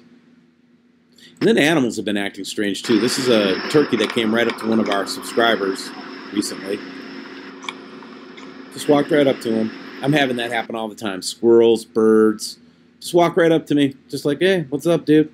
And then there's I'll kind of finish up on this and just kind of word, you know, just stay calm and at peace, regardless of what's going on around you, man. Relax, be in yourself, understand your sovereignty, you know. You need to give up need, know yourself as absolute eternal love, man, okay? But anyway, this is one of those, this goes in the category of look closer at the lens flare. Yeah, right? Allow kindness. I'm trying to allow more kindness into my life. I'm trying to appreciate it everywhere. And I'm telling you, it is a battle. It takes an act of the will. It's heroic. To do anything kind or to do anything like that, it's getting to the point where, you know, we really got to work at it. But man, it's worth it because that is what's going to get us vibrating at the right vibration level. Steel's WSO.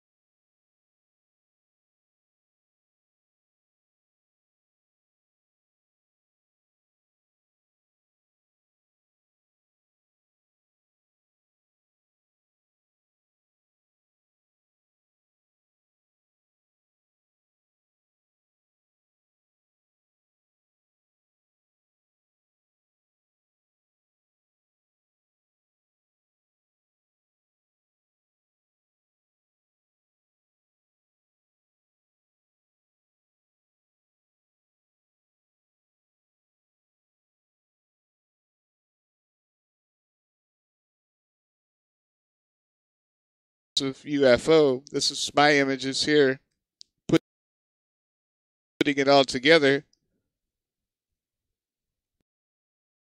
So I asked the question, do you think this big green UFO that was just filmed emerging from the sun a few weeks ago might possibly be that?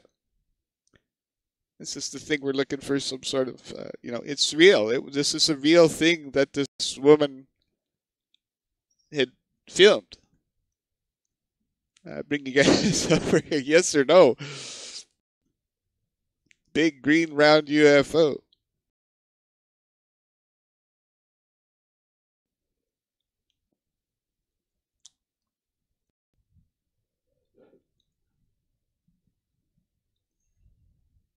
Just trying to get. Yes, there you go. You're putting the pieces together, right? The internet may or may not shut down for 48 hours this weekend. That's why I did the show. It's Saturday, October 13th. It might go into some. This is the stock market kind of crashes. The internet said to go down. The aliens show up in France, and Nostradamus said they would.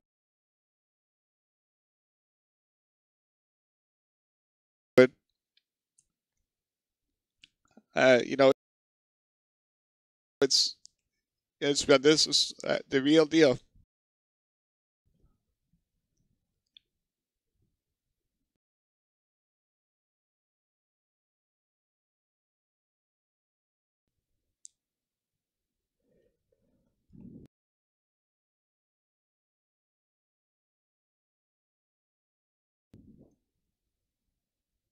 So wait, I was going to let it stream. It's very cool. I'm trying to get some traffic to go by. I'll full screen this here.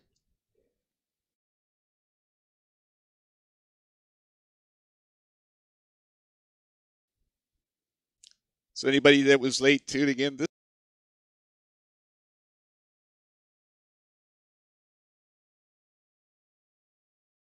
is a live cam. It's just on YouTube. It's been streaming non-stop since May 24th, 2018.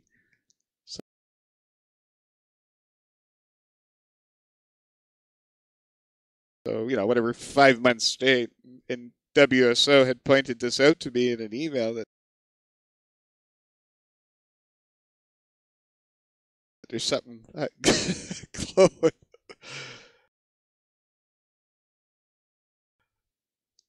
in the sky.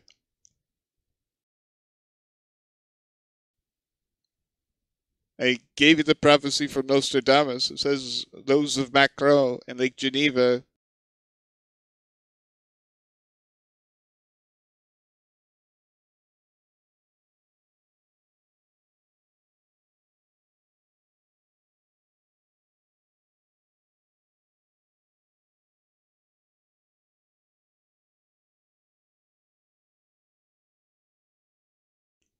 I routed, along with those of men, the globes, appalling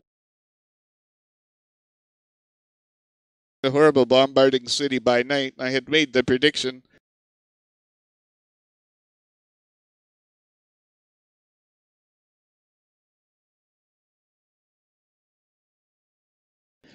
back in 2017 of sometime during this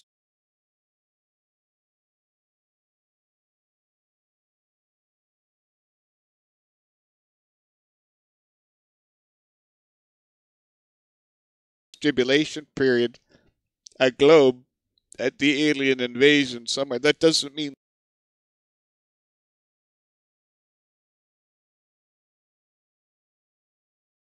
this what this is, but give your head a shake. This is a massive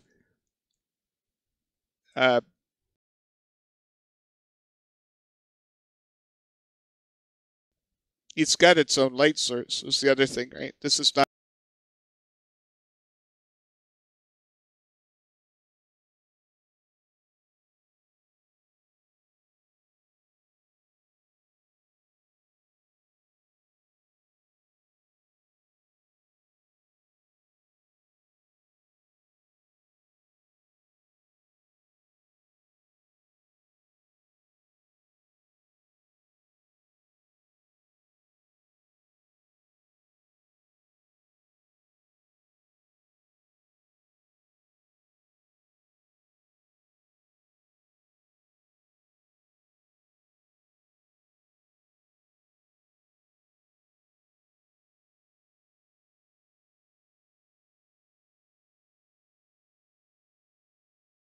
a night vision camera, or we would see all the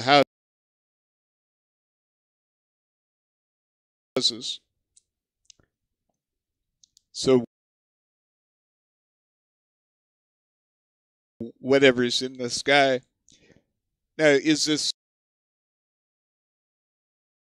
Project Bluebeam, is this a projection? I guess it could be. You know, maybe Elon Musk sent up the last load of whatever in space. Like, so that's the problem that I had. This is the problem with humanity. Could mankind have a light show up in the sky with clouds and chemtrails all over the place and project something like this just to see how people react? Very, very possible.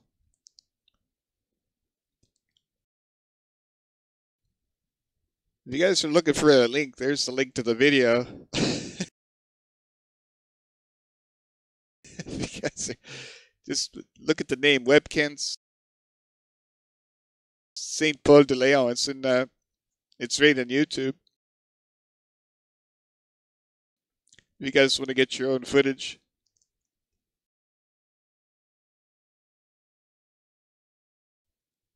It doesn't seem to be changing much at all. Whatever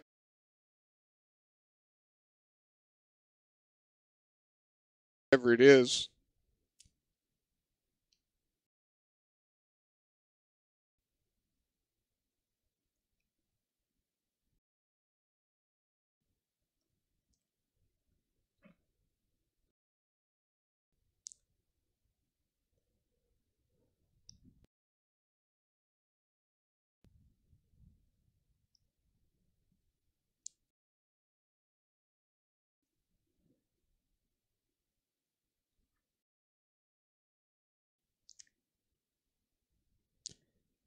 going to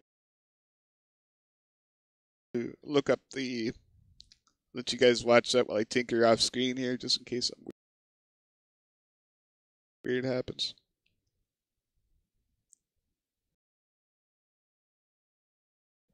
I was sitting here recording a show to myself. I'm like, how on earth am I going to explain this to anybody? I ain't never these places, so we'll see if anything. So you can see the lights in the background.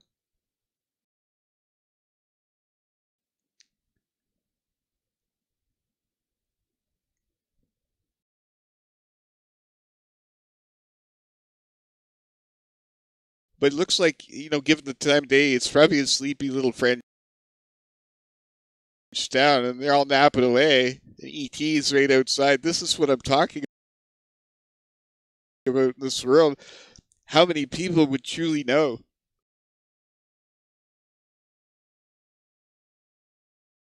What happens in the dark in their own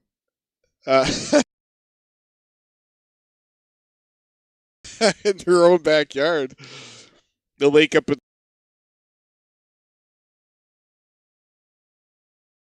the morning scratching their crotch. You guys remember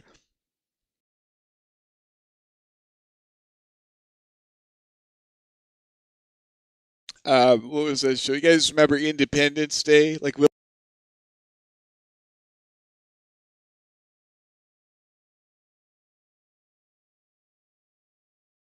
Smith gets up, he goes to take a pee. Wow, just another 4.0, right? The aliens out the door. To me, that's very possible.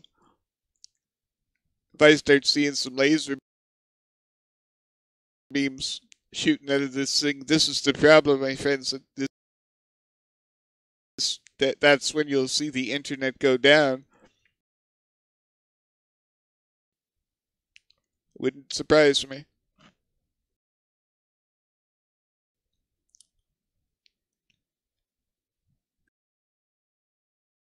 Looks like lots of people coming into the show. It's very interesting. Very neat, though, because it is a live camera. You can see everything happening. I've never seen this. I know you're asking, can you see it during the daytime? But I've never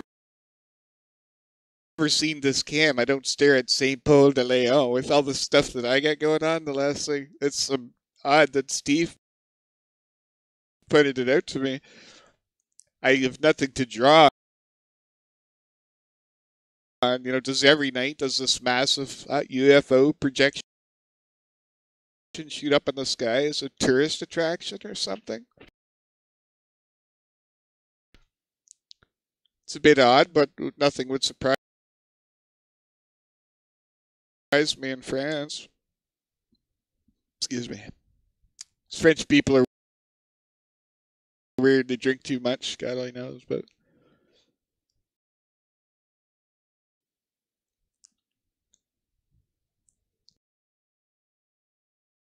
so let's recap. Nostradamus is a prophecy that says Macron is going to get routed in France. I couldn't find any historical figures in the past other than Emmanuel Macron, who is the president of France.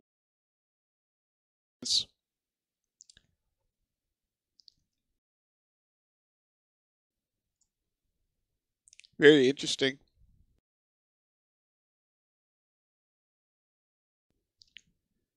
I just wanted to get this out on the net because they made a good point earlier, like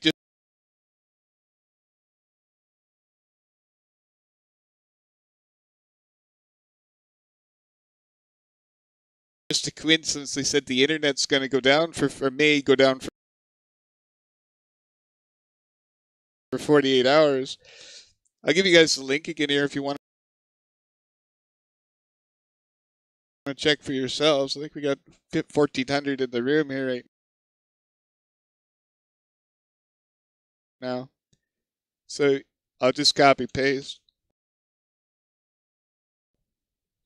It's very groovy.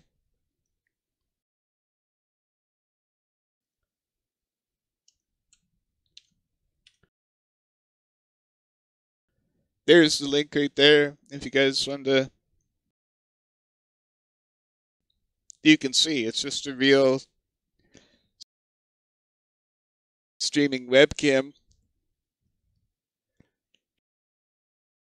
Is it morally wrong of us to sit here in anticipation, waiting to see if it starts blowing up a city? I don't know. I don't know what the etiquette is on that. Like, should we call somebody in France?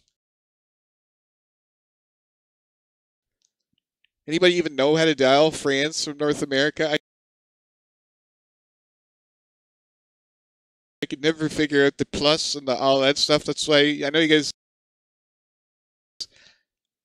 want my number and stuff from the UK, but I don't know how to call you people. There's plus and the 0 and the 1 and all that stuff. I don't know how that works.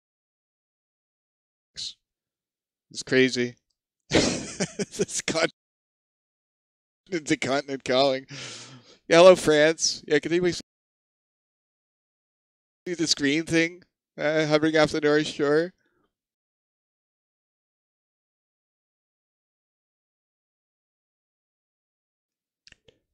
We'll find out its identity in a minute. This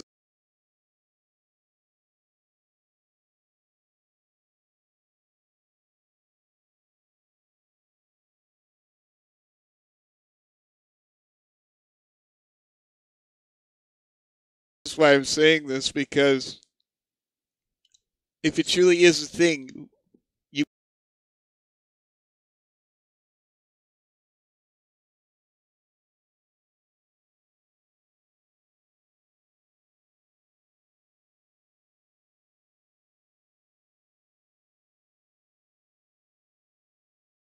would think that the military is going to come bomb it around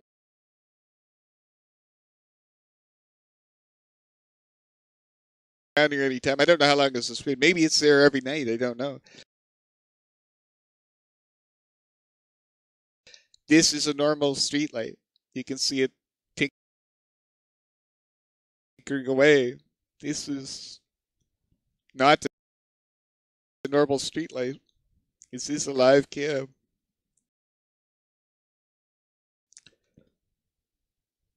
Move it over here. I just want to catch a car going by so you guys can see the scale of whatever this is.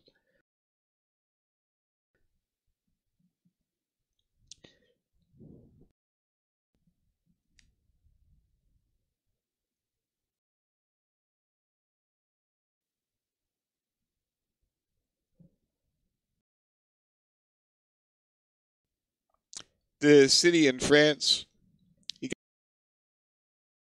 guys that were asking, it's right on the header of the video.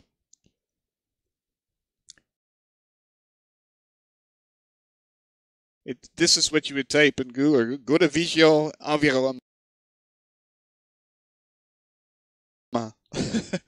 Here's the channel. Here's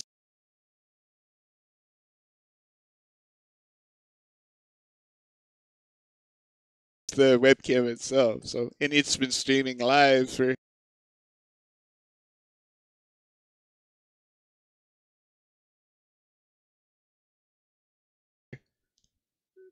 since May 2018, right? That's why probably nobody would have noticed it.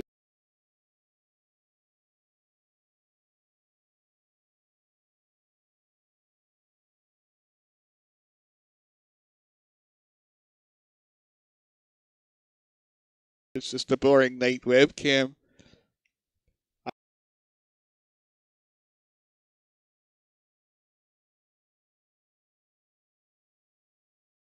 I'm just waiting for some action or carnage here. Just, you know, if it's real, you're going to see something. You would think.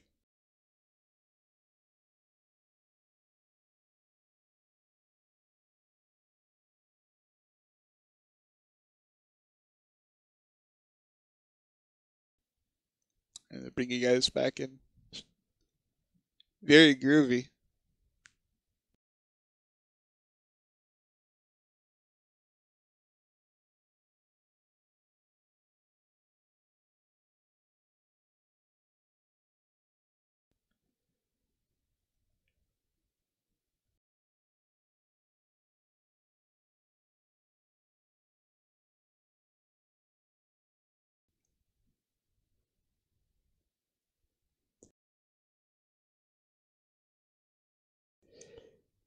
Where is the moon in relation to this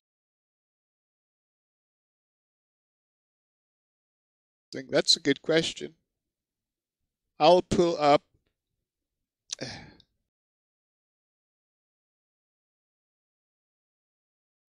I'm going to pull up. I'll let you guys. I just want to document this, but I'll let you guys watch this. I'm going to pull up.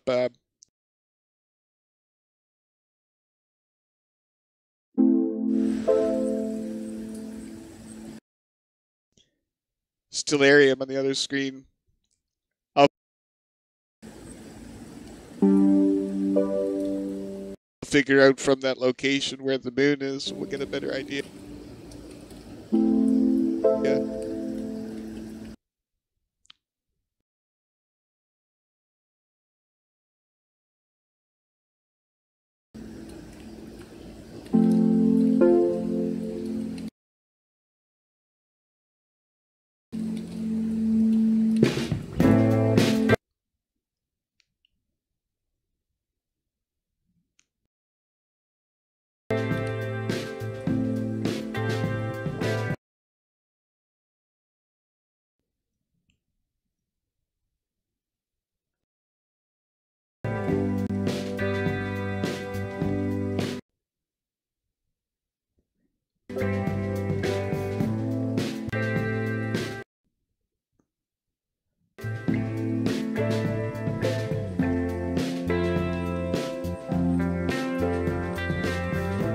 I'll be off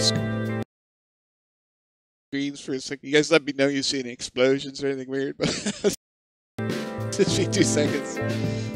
Where did I see that place?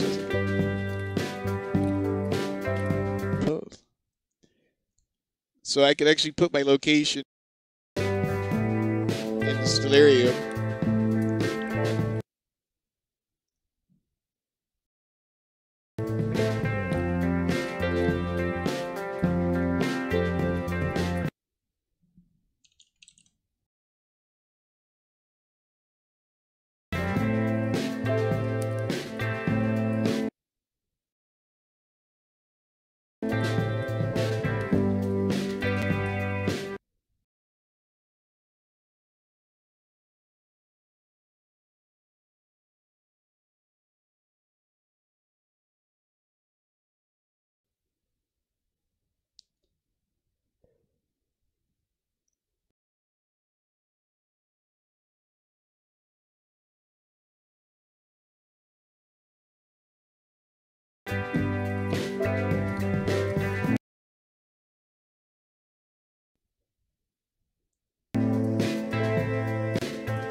I don't have a direction for that camera. That's my only problem right now. I would, yeah, it might be out in the water, say to the north. I'm just trying to get see. I got Stellarium out, but it depends which way the camera is facing. So I just picked Pau, France. The fact is, there's actually no sun out or no moon out right now. From anywhere in France, from any direction, there's not supposed to be the moon anywhere. I'll show you guys on the full screen.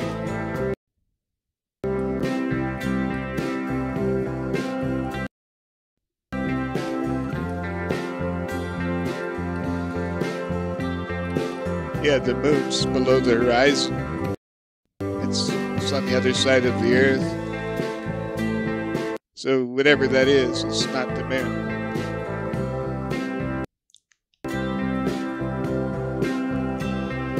I had the green Kachina, yeah. Maybe the blue and the red Kachina merged to some good. Well, I think it was some mixed greens, blue and yellow. Yeah. Maybe that's the yellow Kachina merged up. Well, I don't want to be the guy like with the first live stream of alien carnage attacking humanity. That's kind of not really the legacy I wanted to put out there. But if it's required to get attention, I will do such.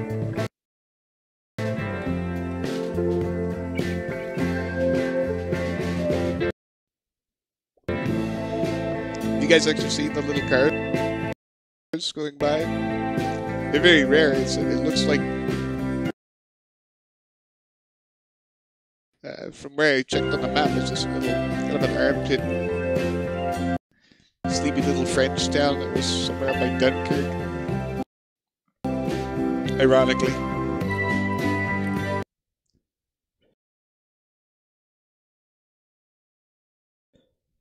Now, I did see the Mr. MBB footage of the 3 satellites, or the 3 spaceships taking down this satellite. I did see the security team 10 talking about dismantling the Sky Network, right? The satellites, the Mars rovers going down. The Hubble telescope was offline. All eyes on the sky are being removed. That's what bothers me. For anybody else who's tuning in, this is a live feed on YouTube. This is a real town called Saint Paul de Léon. There's the street lights.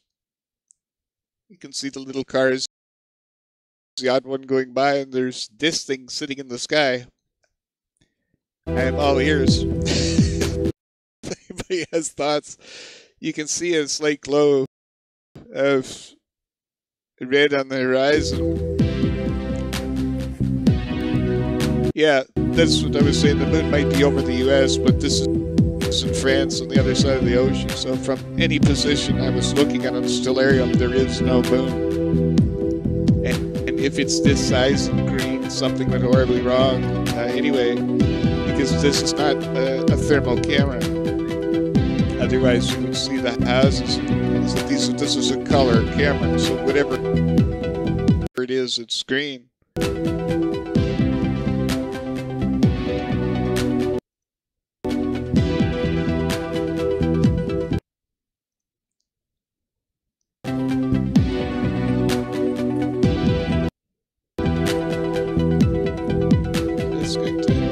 Up some more pictures here.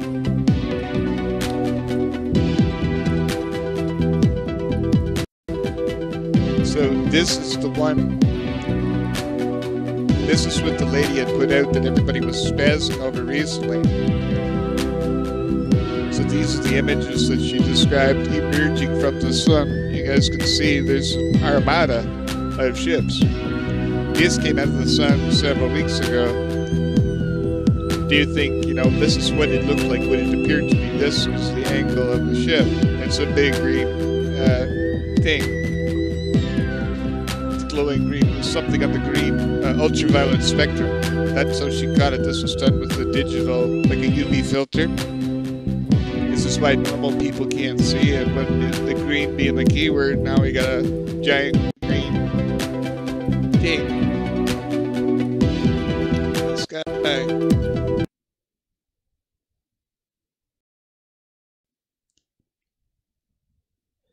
It could be swamp gas from Uranus, because it is green.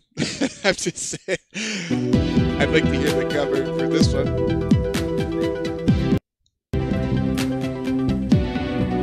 Very cool. Are you telling me this is not interconnected? Like, that's my question to people, right? These images surface, everything goes down around the world. Hubble shut down, our Mars rovers. Next thing you know, we got a green orb floating over France, exactly where Nostradamus had described the alien invasion of Earth to be follows. The great sun in heaven has come and gone. The great word heaven was prophesied about 3.5 years later. So what the hell is it doing here now is the question.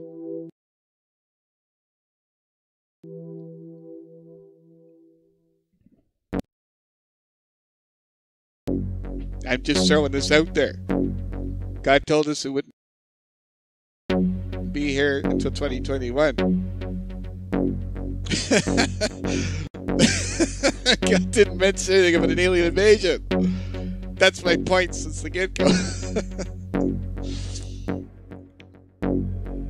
It's interesting. It's very real, whatever it is. It's the scale of it is what's important. Like I said, these are just your little. This is a sleepy little town in St. Paul.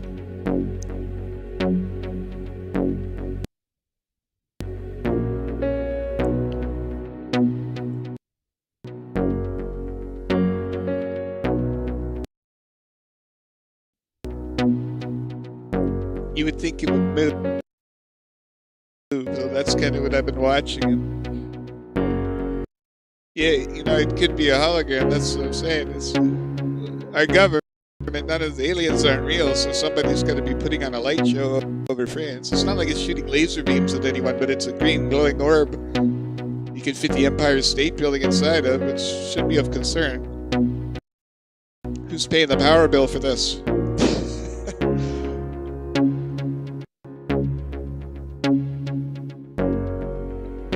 Very interesting.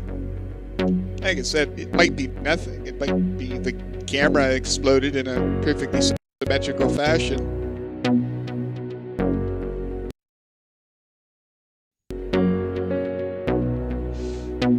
But you would think if it was really a thingy, you'd probably see the military all over the place, wouldn't you? I don't know.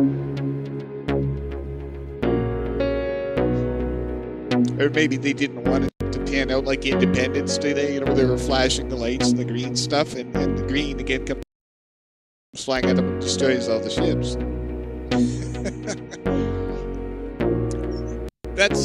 I put it on my shows. If you guys remember, I told you this is where we were trying to distinguish reality from fantasy, because I was showing you the dragons in Saudi Arabia in that theater. And I said, you know, it's a 3D light show in a theater in the darkness. Well, what do you think this is? That's very probable, right? That's why I said we have to distinguish. Is this all being orchestrated by our own governments? They put on a light show in the air and use their own ships and start just blowing the hell out of whatever city they don't like and blame it on ET.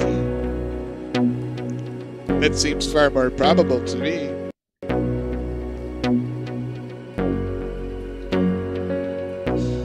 Very interesting. Could be the Eye of Ra.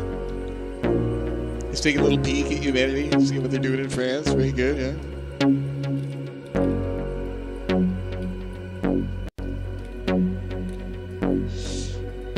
Any other cam showing this? That's what I was looking at.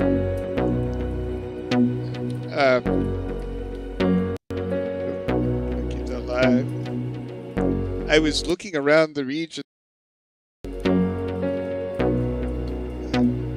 I was just playing through their local cams. Like I don't know France, right? But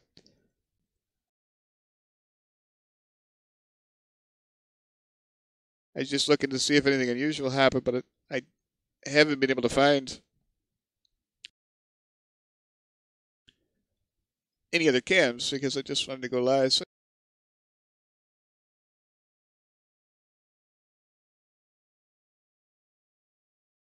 I don't want to make like a 19-hour show out of this, but it's very cool, whatever it is.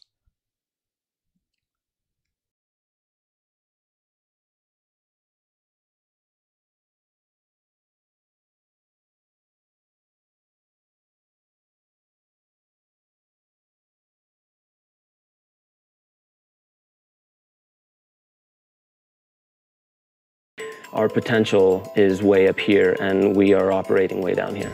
We are not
they're out there.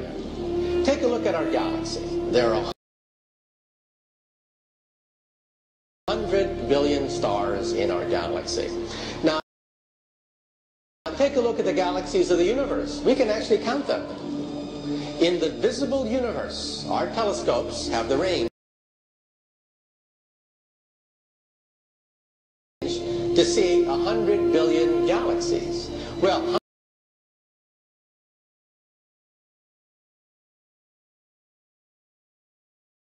how many stars are there in the visible universe? Count them. 100 billion times 100 billion. That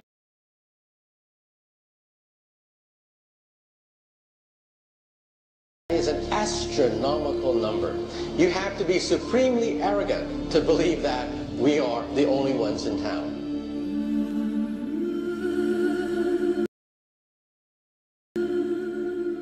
Here we are 25,000 light years away from the center of our galaxy, and our galaxy is over 100,000 light years across. But even that, as large as it is kind of a speck in the cosmic distance scale. Our Milky Way galaxy may appear big to us, but compared to some others out there, it's actually pretty small.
Bite you. Come around here. Let me have a look at you.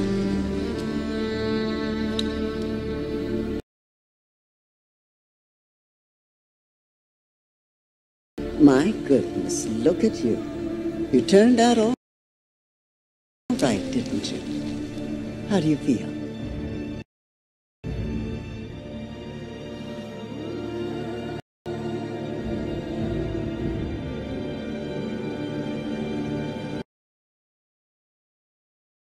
Let's get the obvious stuff out of the way. You're not human, right? Well, it's tough to get any more obvious than that.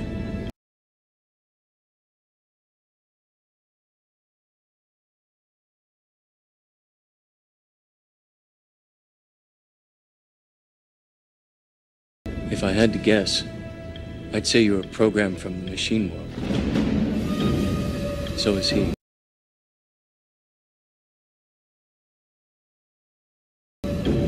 So far, so good. But if that's true, that could mean you're a part of this system. Another kind of control.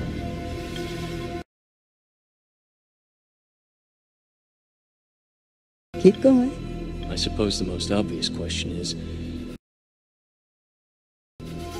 how can I trust you? Bingo.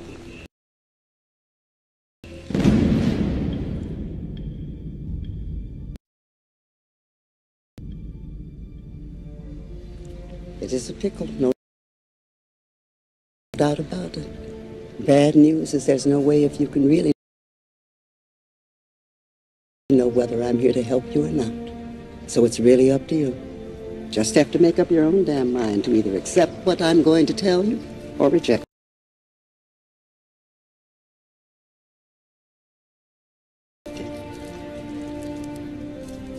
Candy?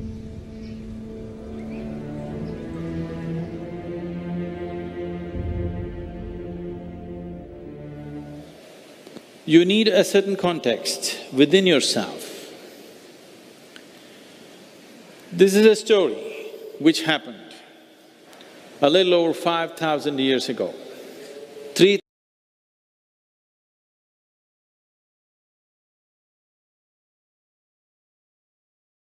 3140 BC, the war ended. And 3102 BC, Krishna left his body. When the war ended, in about 3 to 4 months' time, the Kali Yuga began. When I say the Kali Yuga, in the movement of the solar system, I'm not talking about the movement of the planet. Now the solar system, here we are a solar system, our sun is here and we are all around. This itself is moving in the universe.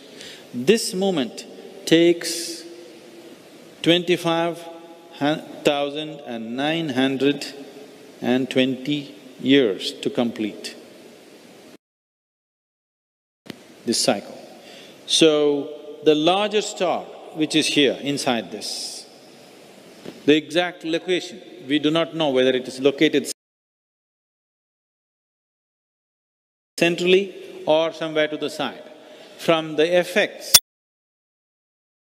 and the way the climate changes and the way things happen upon the planet, we believe it is not in the center, it could be somewhere here or it could be somewhere here.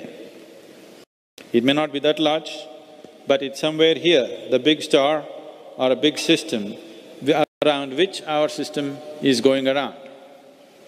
Whenever our system comes to a closer influence with this system, suddenly all the creatures living in this system, they rise to greater possibilities.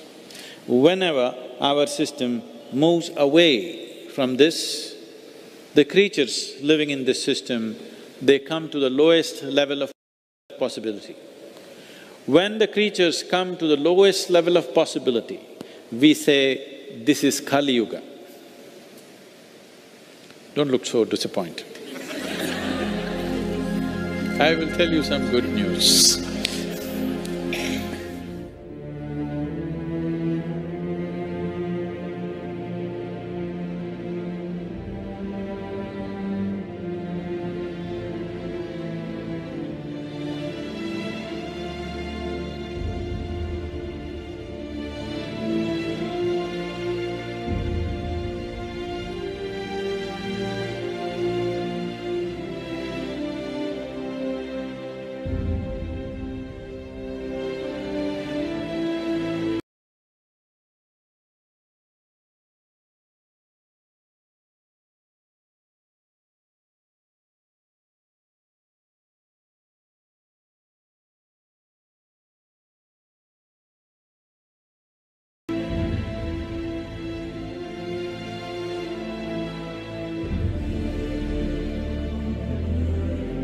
There are multitudes of cultures and societies that exist throughout the vastness of space, and these societies and cultures have been on and off this planet from the very beginning.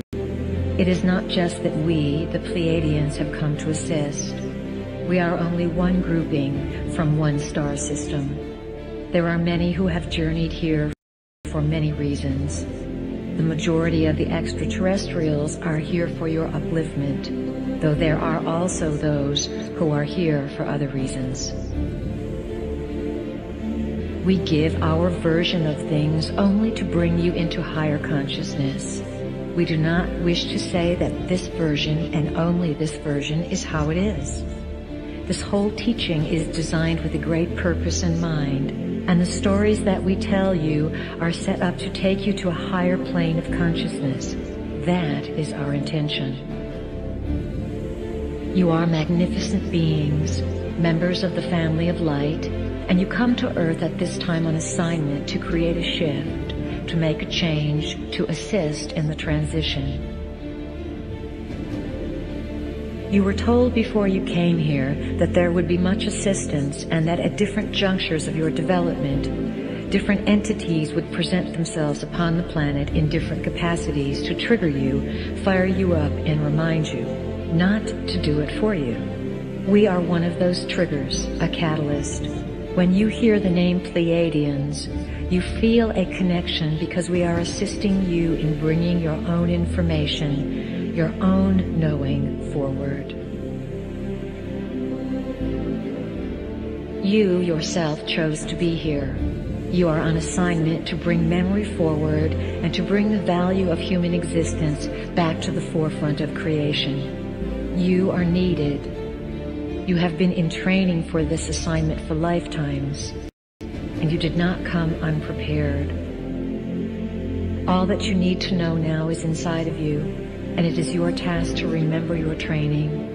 This is not a lifetime when you are going to be taught new information. As we said before, this is the lifetime when you are going to remember what you already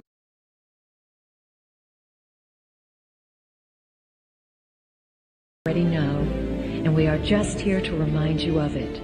That is part of our assignment. So this division of yugas runs like this. If you divide this by 2 to split it into 2 halves, you will come 12,960. 12,960. So this is the journey from here to here. 1 half to cover the 4 yugas. It takes 12,960 years. The Satyuga lasts for 5,184 years.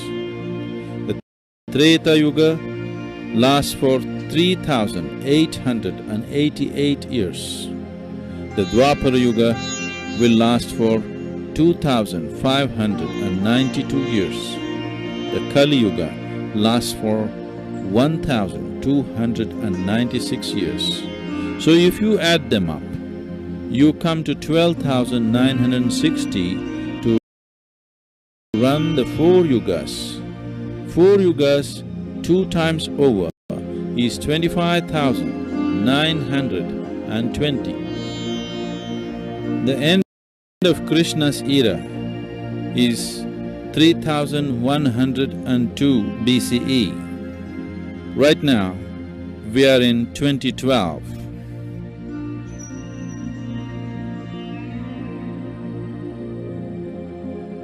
That means this is 5,114 years since Krishna's era ended.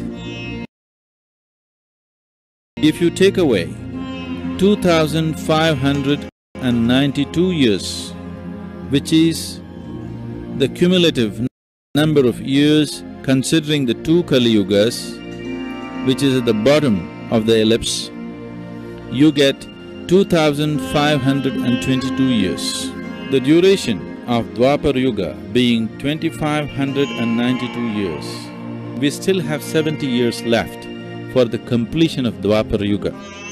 Right here is the best thing I could ever tell any starseed, lightworker, a Pleiadian, weirdo, oddball, or crazy person that ever watches my show.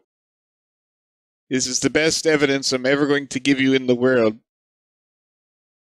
as to just how real the Pleiadian message is and exactly what the 3 waves of lightworkers are in very simple terms, because it's right here. Number 1, why does India know everything about the Kali Yugas and the super sun, another solar system, and we're still debating whether the Earth is flat or round in places? Not on my channel. The answer to the 3 waves of volunteers is looking you right in the face. In this video, he said there were 70 years left to go to end the cycle. I'll just go back, you guys can see it right here. This video was put out in 2012. So take 70 years and subtract 6 years off it. What does that leave you? Oh, that's 64 years. There are 3 waves of volunteers. Let me just draw this in a simple chart. It's very easy. There are 3 waves.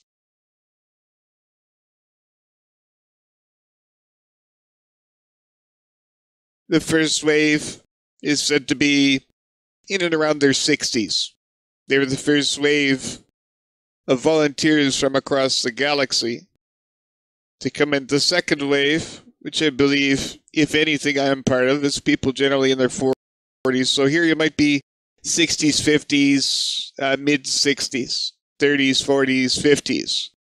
The third and final wave, and there are no Pleiadian messages that state there is another wave after that, and that's critical. This is why I'm going to reinforce. I'm probably the only person on the planet to know how I got this, but it's the very last wave is in their 20s. Now, I just showed you the video.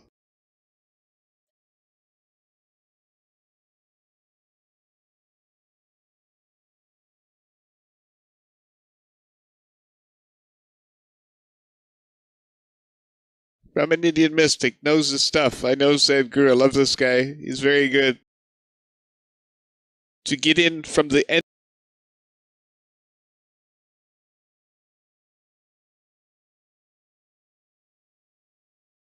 of the Kali Yuga. The Kali Yuga is the simplest way to put it, is a cycle of depression. Because we're incredibly far away from the superstar. Now you understand through the ages of men over the years how there was ages of enlightenment and ages of depreciation of humanity. It's as we get further away from that star, that energy that guides us breaks humanity apart. We're broken from the source. The animals, he said it right in the video, all the creatures degrade as you get closer to the superstar. You reach an age of enlightenment. It's that energy. That's why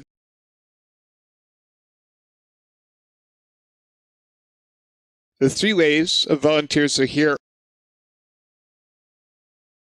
right now. They are here to bring the energy, the light from the superstar to cover the gap of the 70 years, and I will prove it to you just in the numbers. If we have 65 years to go to get there, how old will the 3rd wave of volunteers be in 65 years? They will be 85 years old. Roughly the exact lifespan of a human being. Now do you understand? The very bottom, the very end of the Kali Yuga is the most detrimental time in human history. That's why the wars were prophesied. Everything was prophesied. The earth would tear itself apart with the hatred and negativity. It's the brokenness from the source of creation. So what's the master plan? You send the light workers from all over the galaxy, the universe, to Earth to carry the signal. I'll draw it in a picture. Not complex at all. If this is our orbit in the solar system, and this is our sun.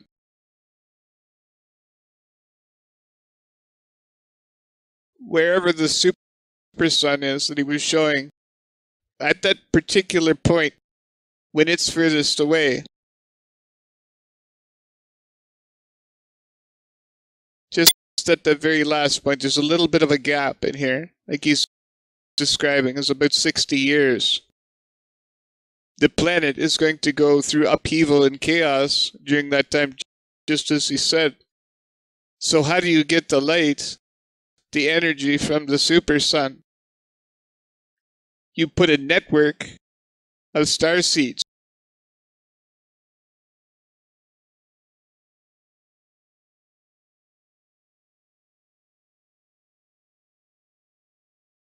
on planet Earth. They are receivers.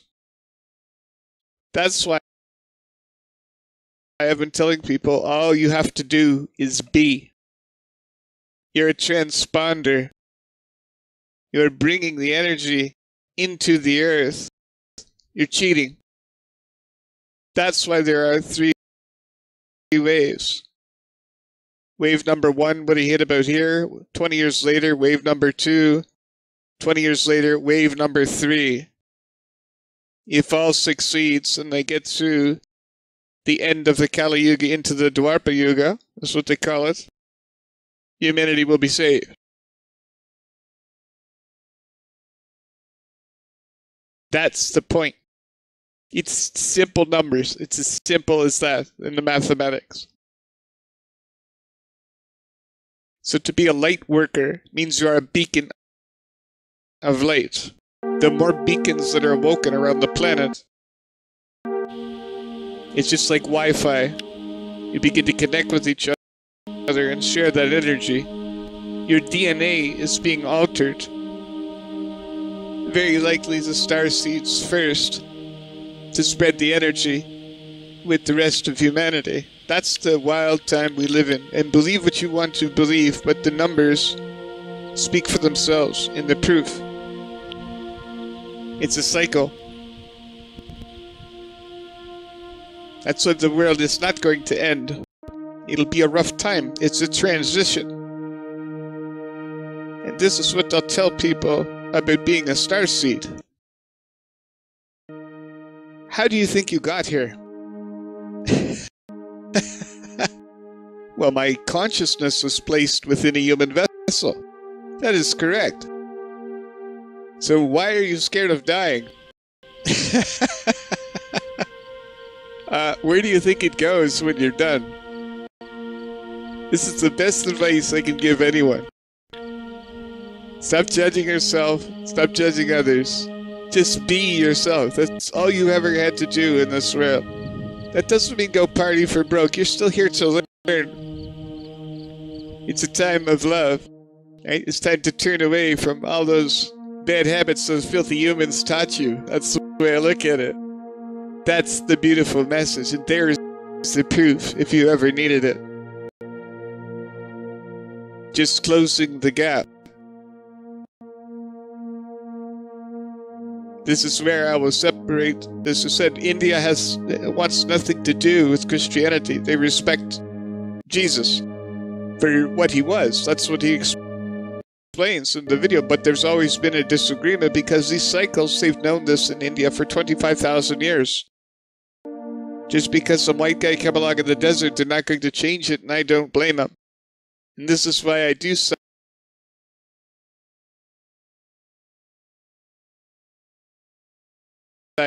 with the Pleiadian message, because his numbers and his math, which is well documented, he's not pulling these numbers out of his ass. He's a mystic. He did it, as a search of truth. But his numbers perfectly prove the timeline of the 3 waves of volunteers of the Pleiadians. If you ever kind of needed a better proof and a better understanding as to why now of all times in human history, that is why the starseeds are here. That's all you ever needed to see in a video to understand why. As we begin to get closer in time, this is where the changes are. It's getting closer, we're getting closer, but there's just that point. That's the crazy time that we live in. This is why I'm on edge all over the place. Like, where does the dragon fit into this picture? Nibiru, if it technically was a planet of the super sun, Earth wouldn't be in this mess if it was anywhere near the super sun to begin with. That's the problem. So Nibiru must be, if it is here, if the dragon is here, and that's a big if. We have a lot of evidence that says there's something, but there's a lot more evidence saying it's something else. That's why, we just don't know. Earth will go into an upheaval. That's what he said, in the video. This has been predicted a long time ago. Open up the Bible, it tells you because you're all sinners and demons, right? You open up some other different religion. No, it's just because our energy, yada, yada, yada. Well, I've shown you the evidence of aliens that are here, the alien ships. We've all seen it. This is a master plan that I can sink my teeth into. That's the big difference with the Pleiadian message versus religion. Religion is Jesus taken out of context. Just love and light. That's all he ever said. That's all that matters. Everything else is if you're fighting over it, you're not getting the message. That's the point. So that's why we turn to love and light. Whether you're a starseeder or religious, that's all that matters is the love and the light. I'll let you carry on with the show. Naughty Beaver out. That means 2082 we will be completing Dwapar Yuga and moving into Treta Yuga. The world will go through another upheaval, not necessarily in terms of war, but we will go through upheaval probably in terms of a population explosion and natural calamities, and move into the next era of well-being and upward movement of human consciousness. Humanity is an experiment.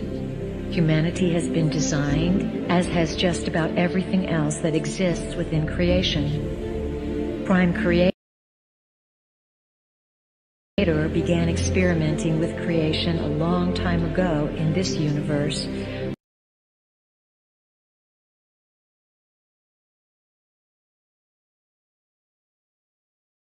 for the purpose of greater self-exploration, self-gratification, and self-expression. Prime Creator brought energies and essences of life, extensions of itself, into this universe, and endowed those extensions with the gifts that it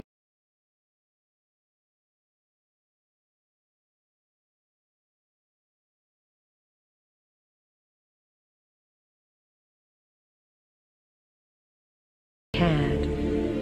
Prime Creator said to these extensions of itself, "Go out and create and bring all things back to me."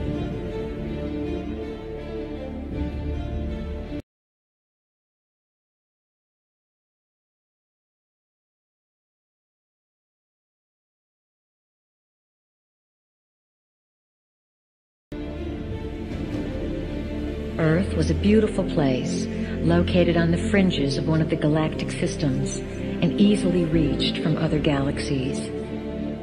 It was close to many way portals.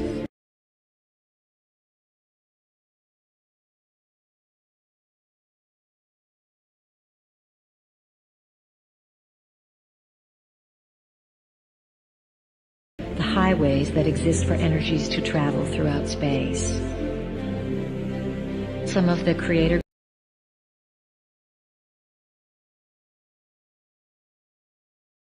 gods were master geneticists. The master geneticists designed various species, some human, some animal, by playing with the varieties of DNA that the sentient civilizations contributed to make Earth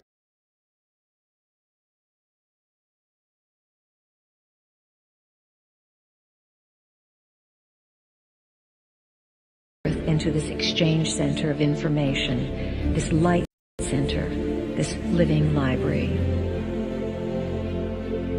The original planners of Earth were members of the family of light, beings who worked for and were associated with an aspect of consciousness called light. They designed a place where galaxies would contribute their information and where all would be able to participate and share their specific knowledge. Earth was to be a cosmic library, a place incredible beauty that experimented with how information could be stored through frequencies and through the genetic process.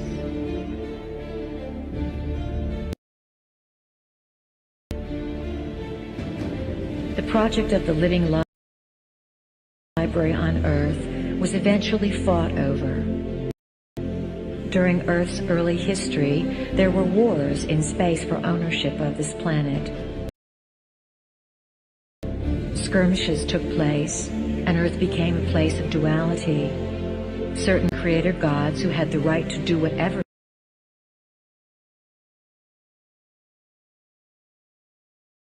they wanted, because Earth is a free will zone,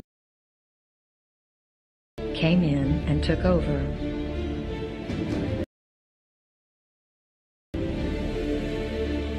When the skirmish occurred, a certain group of entities fought in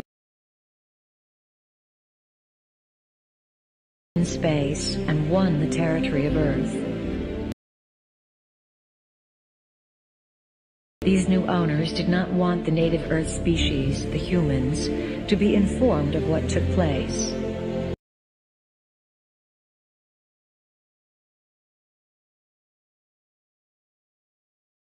Uninformed, the species would be easier to control. That is why light is information and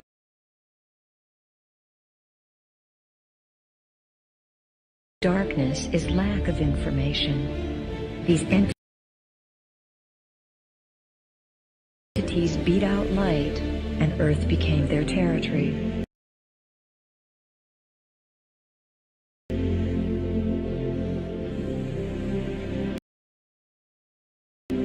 These new owners who came here 300,000 years ago are the magnificent beings spoken of in your Bible, in the Babylonian and Sumerian tablets, and in texts all over the world. They came to Earth and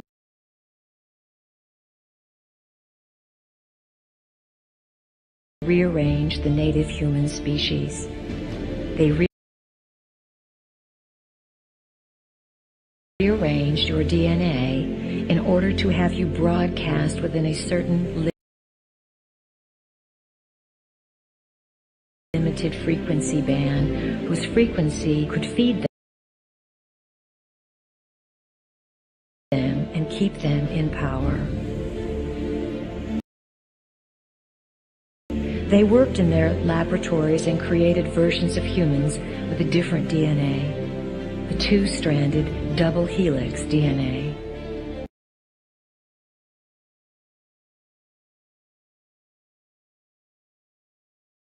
The original DNA pattern was left within the human cells, yet it was not functional. It was split apart, unplugged.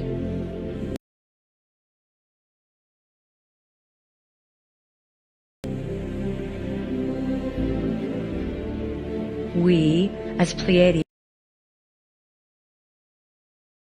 came back through time into what would perhaps be called our past. We came back in order to share a frequency with you, a frequency that each one of you has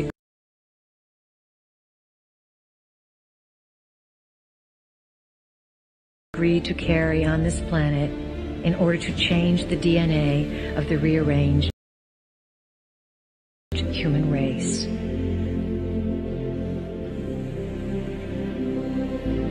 Earth is assisting, in its own way, the evolution of the universe. It is where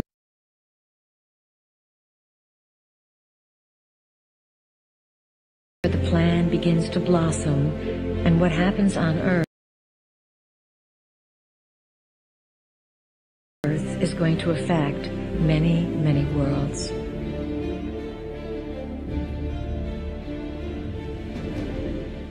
Here is the ultimate problem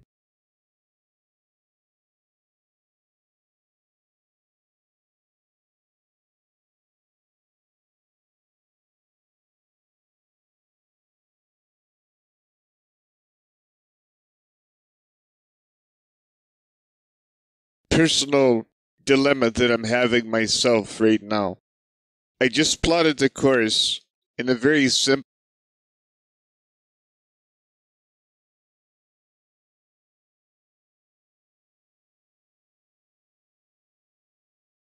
explanation to you guys in the video.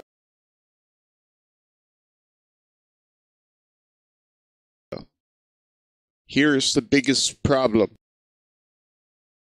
that the world hopefully can get their head around to some degree. It's difficult to tell without the truth. That's the thing that Jesus said would set us free, but we don't seem to be getting it. Revelation 12. Why, of all times in human history, in that little region that I had plotted to you guys, there's a little gray area that we got to get through. The Revelation 12 sign occurred in the stars, in that darkest moment in human history. We are at a low point right now, and the great sign occurred in that moment in time in the stars. Do you understand the coincidence now of all of this? That's the amazing time that we live in. Here's the problem. This is virtually, you cannot deny the evidence that I presented on my channel. This ship here was recorded. It's been here for 13 years. It is Anunnaki.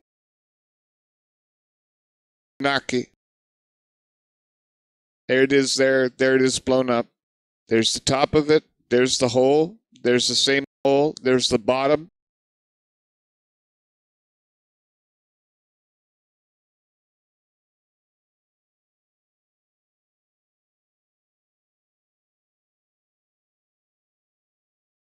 And this is the imprint that was found in Africa. You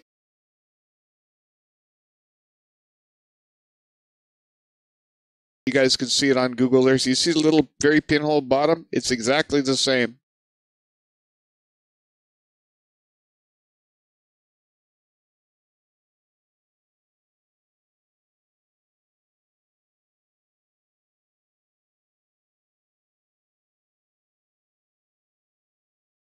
It's the same outer rings. This is a description of Atlantis. This is in Africa, west of Egypt, on the coast. This is the part that's the most disturbing, because this is the serpent. But yet in the show, I talk about prophecy with Mother Shipton. A silver serpent will spew out of men of like unknown in the show. They'll interbreed with men, change the DNA of man through breeding. That's the complex problem. This is what's going to tear the world apart. Or maybe it won't. Through knowledge. This library was fought over by the Pleiadians and the Anunnaki, I'm guessing. Some species. Here's the next big problem. After the great sign in heaven, about 3.5 years later, the prophecy says then war broke out in heaven. And Michael and his angels fought against the dragon, and the dragon and his angels fought back.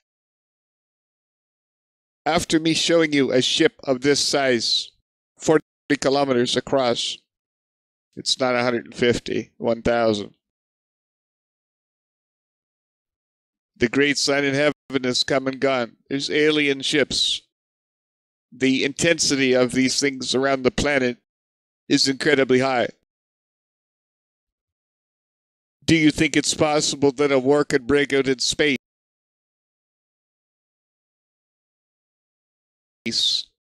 after the great sign in heaven appeared in space? Yes or no?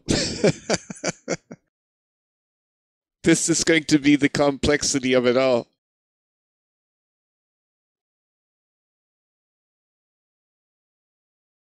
according to different messages, you know, the whole galaxy is here for this. There might not be a war in heaven. This is the end of evil on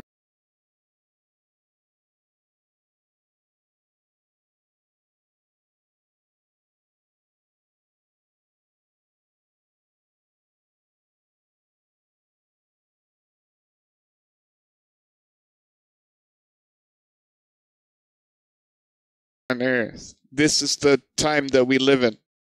This is where you have to keep an open mind.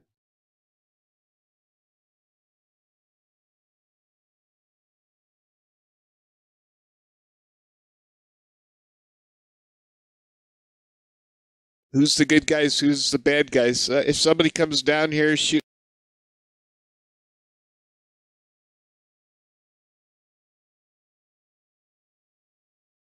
lasers up your backside, chasing you all across the planet, and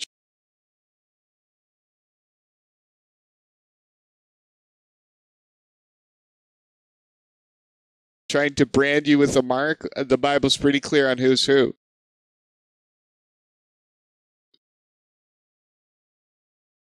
But all these different videos that are coming together now, there's a message here. There's reptilians, but there are aliens and there are gods. And that's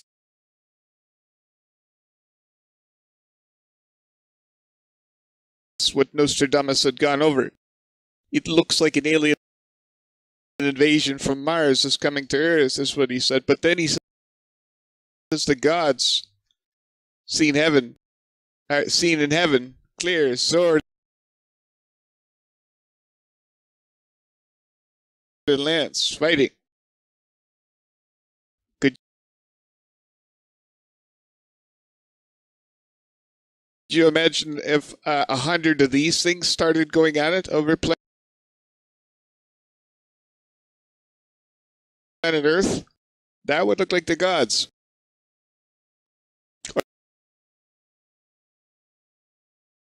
Or maybe these are just the little lowly aliens, and above that is the ethereal world coming down to brawl it out as well. That's how crazy it's prophesied to get. You know, we're humans. Pleiadians are Pleiadians.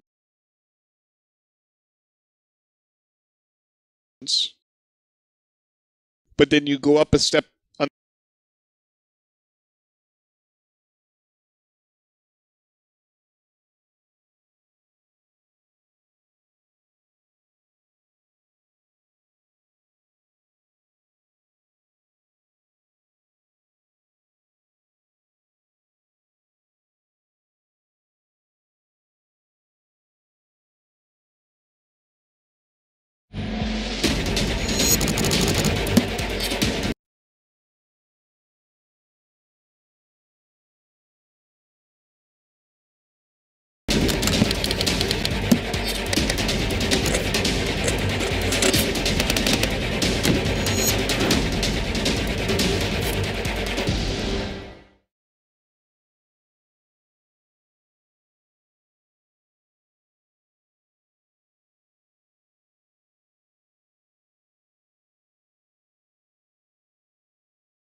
Hello, my friends, Evolutionary Energy Arts family. So, guys, you know, there's just so much going on with this. You know, the term that comes to my mind really, it's just whispering to me is the spirit of anti-Christ, and of course, the spirit of Christ is one of peace, love, and compassion, and, you know, not to go religious on anybody, because it's not really about that. It's just about treating each other civilly and, getting along and all. And what we're seeing, and it really feels like it's being built up, and I think it is. I do think that this is being built up. This spirit of Antichrist. It basically the dividing of us and basically trying to get everybody angry at each other. You're seeing it, and part of this is, part of this we might look at from an energetic point of view. We've talked about the magnetosphere declining. We've talked about the fact that there is more cosmic radiation coming in. And then with the work that I do, there's a lot of people that are very, very emotional from these energies coming in. And I see that because we're processing energies and having to face our shadow selves in so many ways. And that's what part of these times are about. They're actually facing our shadow. And so, that means those parts of us that perhaps we keep buried and hidden, if we are not able to let these almost self-destructive energies go. And we're seeing it boil over now, in many, many different places. And if you didn't check out last night's video with, all these protests that are going on all over the place, and, in many cases turning violent, it's growing. And let's take a look. This is off the Today Show. And there's many, many, many more sources. Protests became violent in Portland overnight, where police in riot gear worked to break up fights between a right-wing group called Patriot Prayer and leftist Antifa counter-demonstrators. Several people required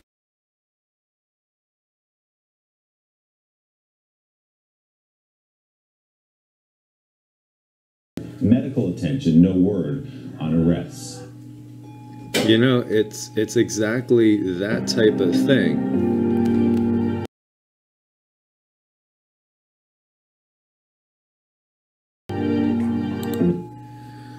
That we're seeing erupting. These tiny little groups, violent tiny little groups, or groups that are prone to violence. This is so reminiscent of Germany, again, in the 1930s. For those of you that are students of history, what we're seeing going on here, this polarization, and it is a polarization. As we read over here, Oregon Live, bear spray, bloody brawls at Patriot Prayer, law and order march in Portland, and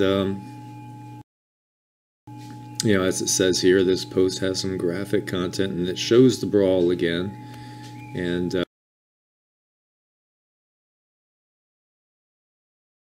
I do also have for you guys, you can watch it through here, and this is a small YouTube channel that caught it, and so you can watch it on here, show them a little support.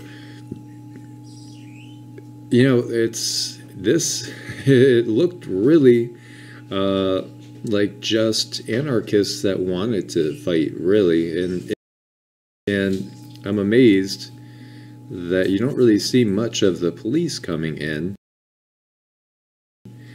And that also, caused a little bit of an uproar. There was really no kind of putting it down. It was allowed to go on, as it really was. It just was like maybe your typical soccer hooligan type of brawl you would see over in the UK. When somebody's team lost.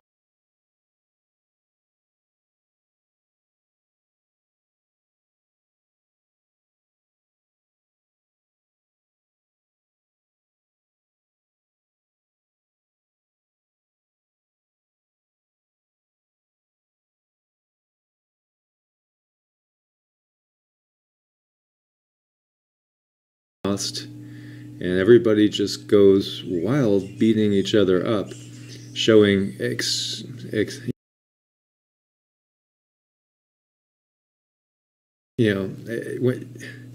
was going to say extreme amounts of unintelligence, because these type of actions, they don't ever solve anything. They just create bigger problems. And so the Portland Police Bureau reported seeing protest and counter-protest participants outfitted with hard-knuckle gloves, knives, and firearms earlier in the evening. Police said they made no arrests on Saturday night, but continued to investigate. The wild scene unfolded amid mounting tensions among both groups, fueled in part by a pair of national news stories. A march in Portland against police brutality last week drew headlines after law enforcement's hands-off approach to the event was blamed for an encounter between protesters and an elderly driver, which outraged many, including Patriot Prayer leader Joey Gibson and his supporters. And on Friday, viral videos surfaced showing members of the Proud Boys, a right-wing fraternal organization, beating 2 or 3 protesters in New York City after an event in the Republican Party headquarters. Police, however, arrested the protesters. It was against this backdrop that Gibson, who counts a number of Proud Boys amongst his ranks, organized the so-called Flash March for Law and Order in PDX, ostensibly to protest Portland Mayor Ted Wheeler and his oversight of the city's police force, waving American flags and breaking into patriotic chants. Gibson and about 36 people set off to a street memorial for Patrick Kimmons, a 27-year-old black man shot and killed by police, an incident that prompted last week's march. As they arrived at the vigil on Southwest 4th Avenue and Harvey Milk Street, they were met by a large group of counter-demonstrators chanting Black Lives Matter. The two sides exchanged taunts and threats as police stood by and warned against physical confrontation. About 20 minutes later, the violence erupted, and below is a timeline of events from the evening. And so this is Portland, which feels like it's ground zero for these type of things. You know, it's just, you know, mass violence and all. And you see all these, there's lots of videos for you guys to check out here.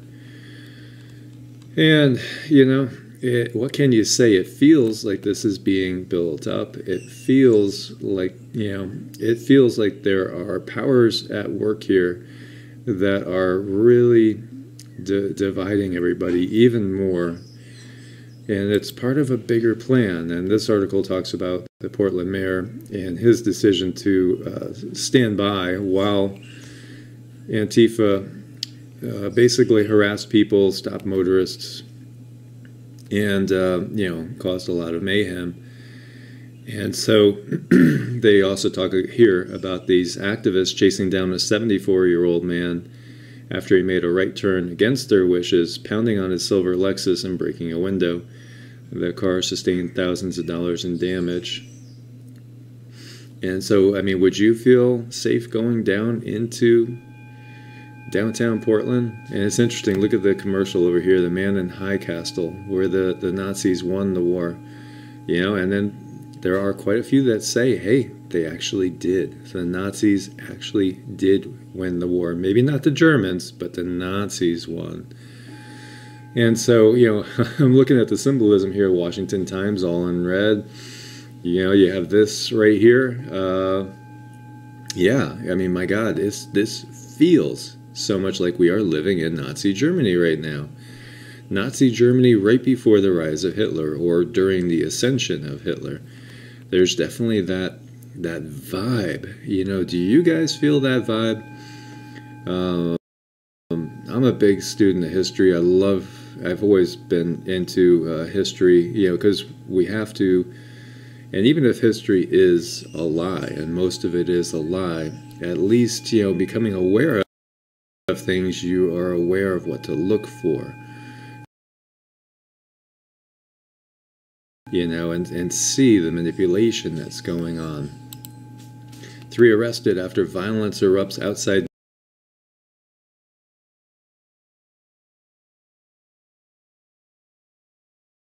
New York City Republican Club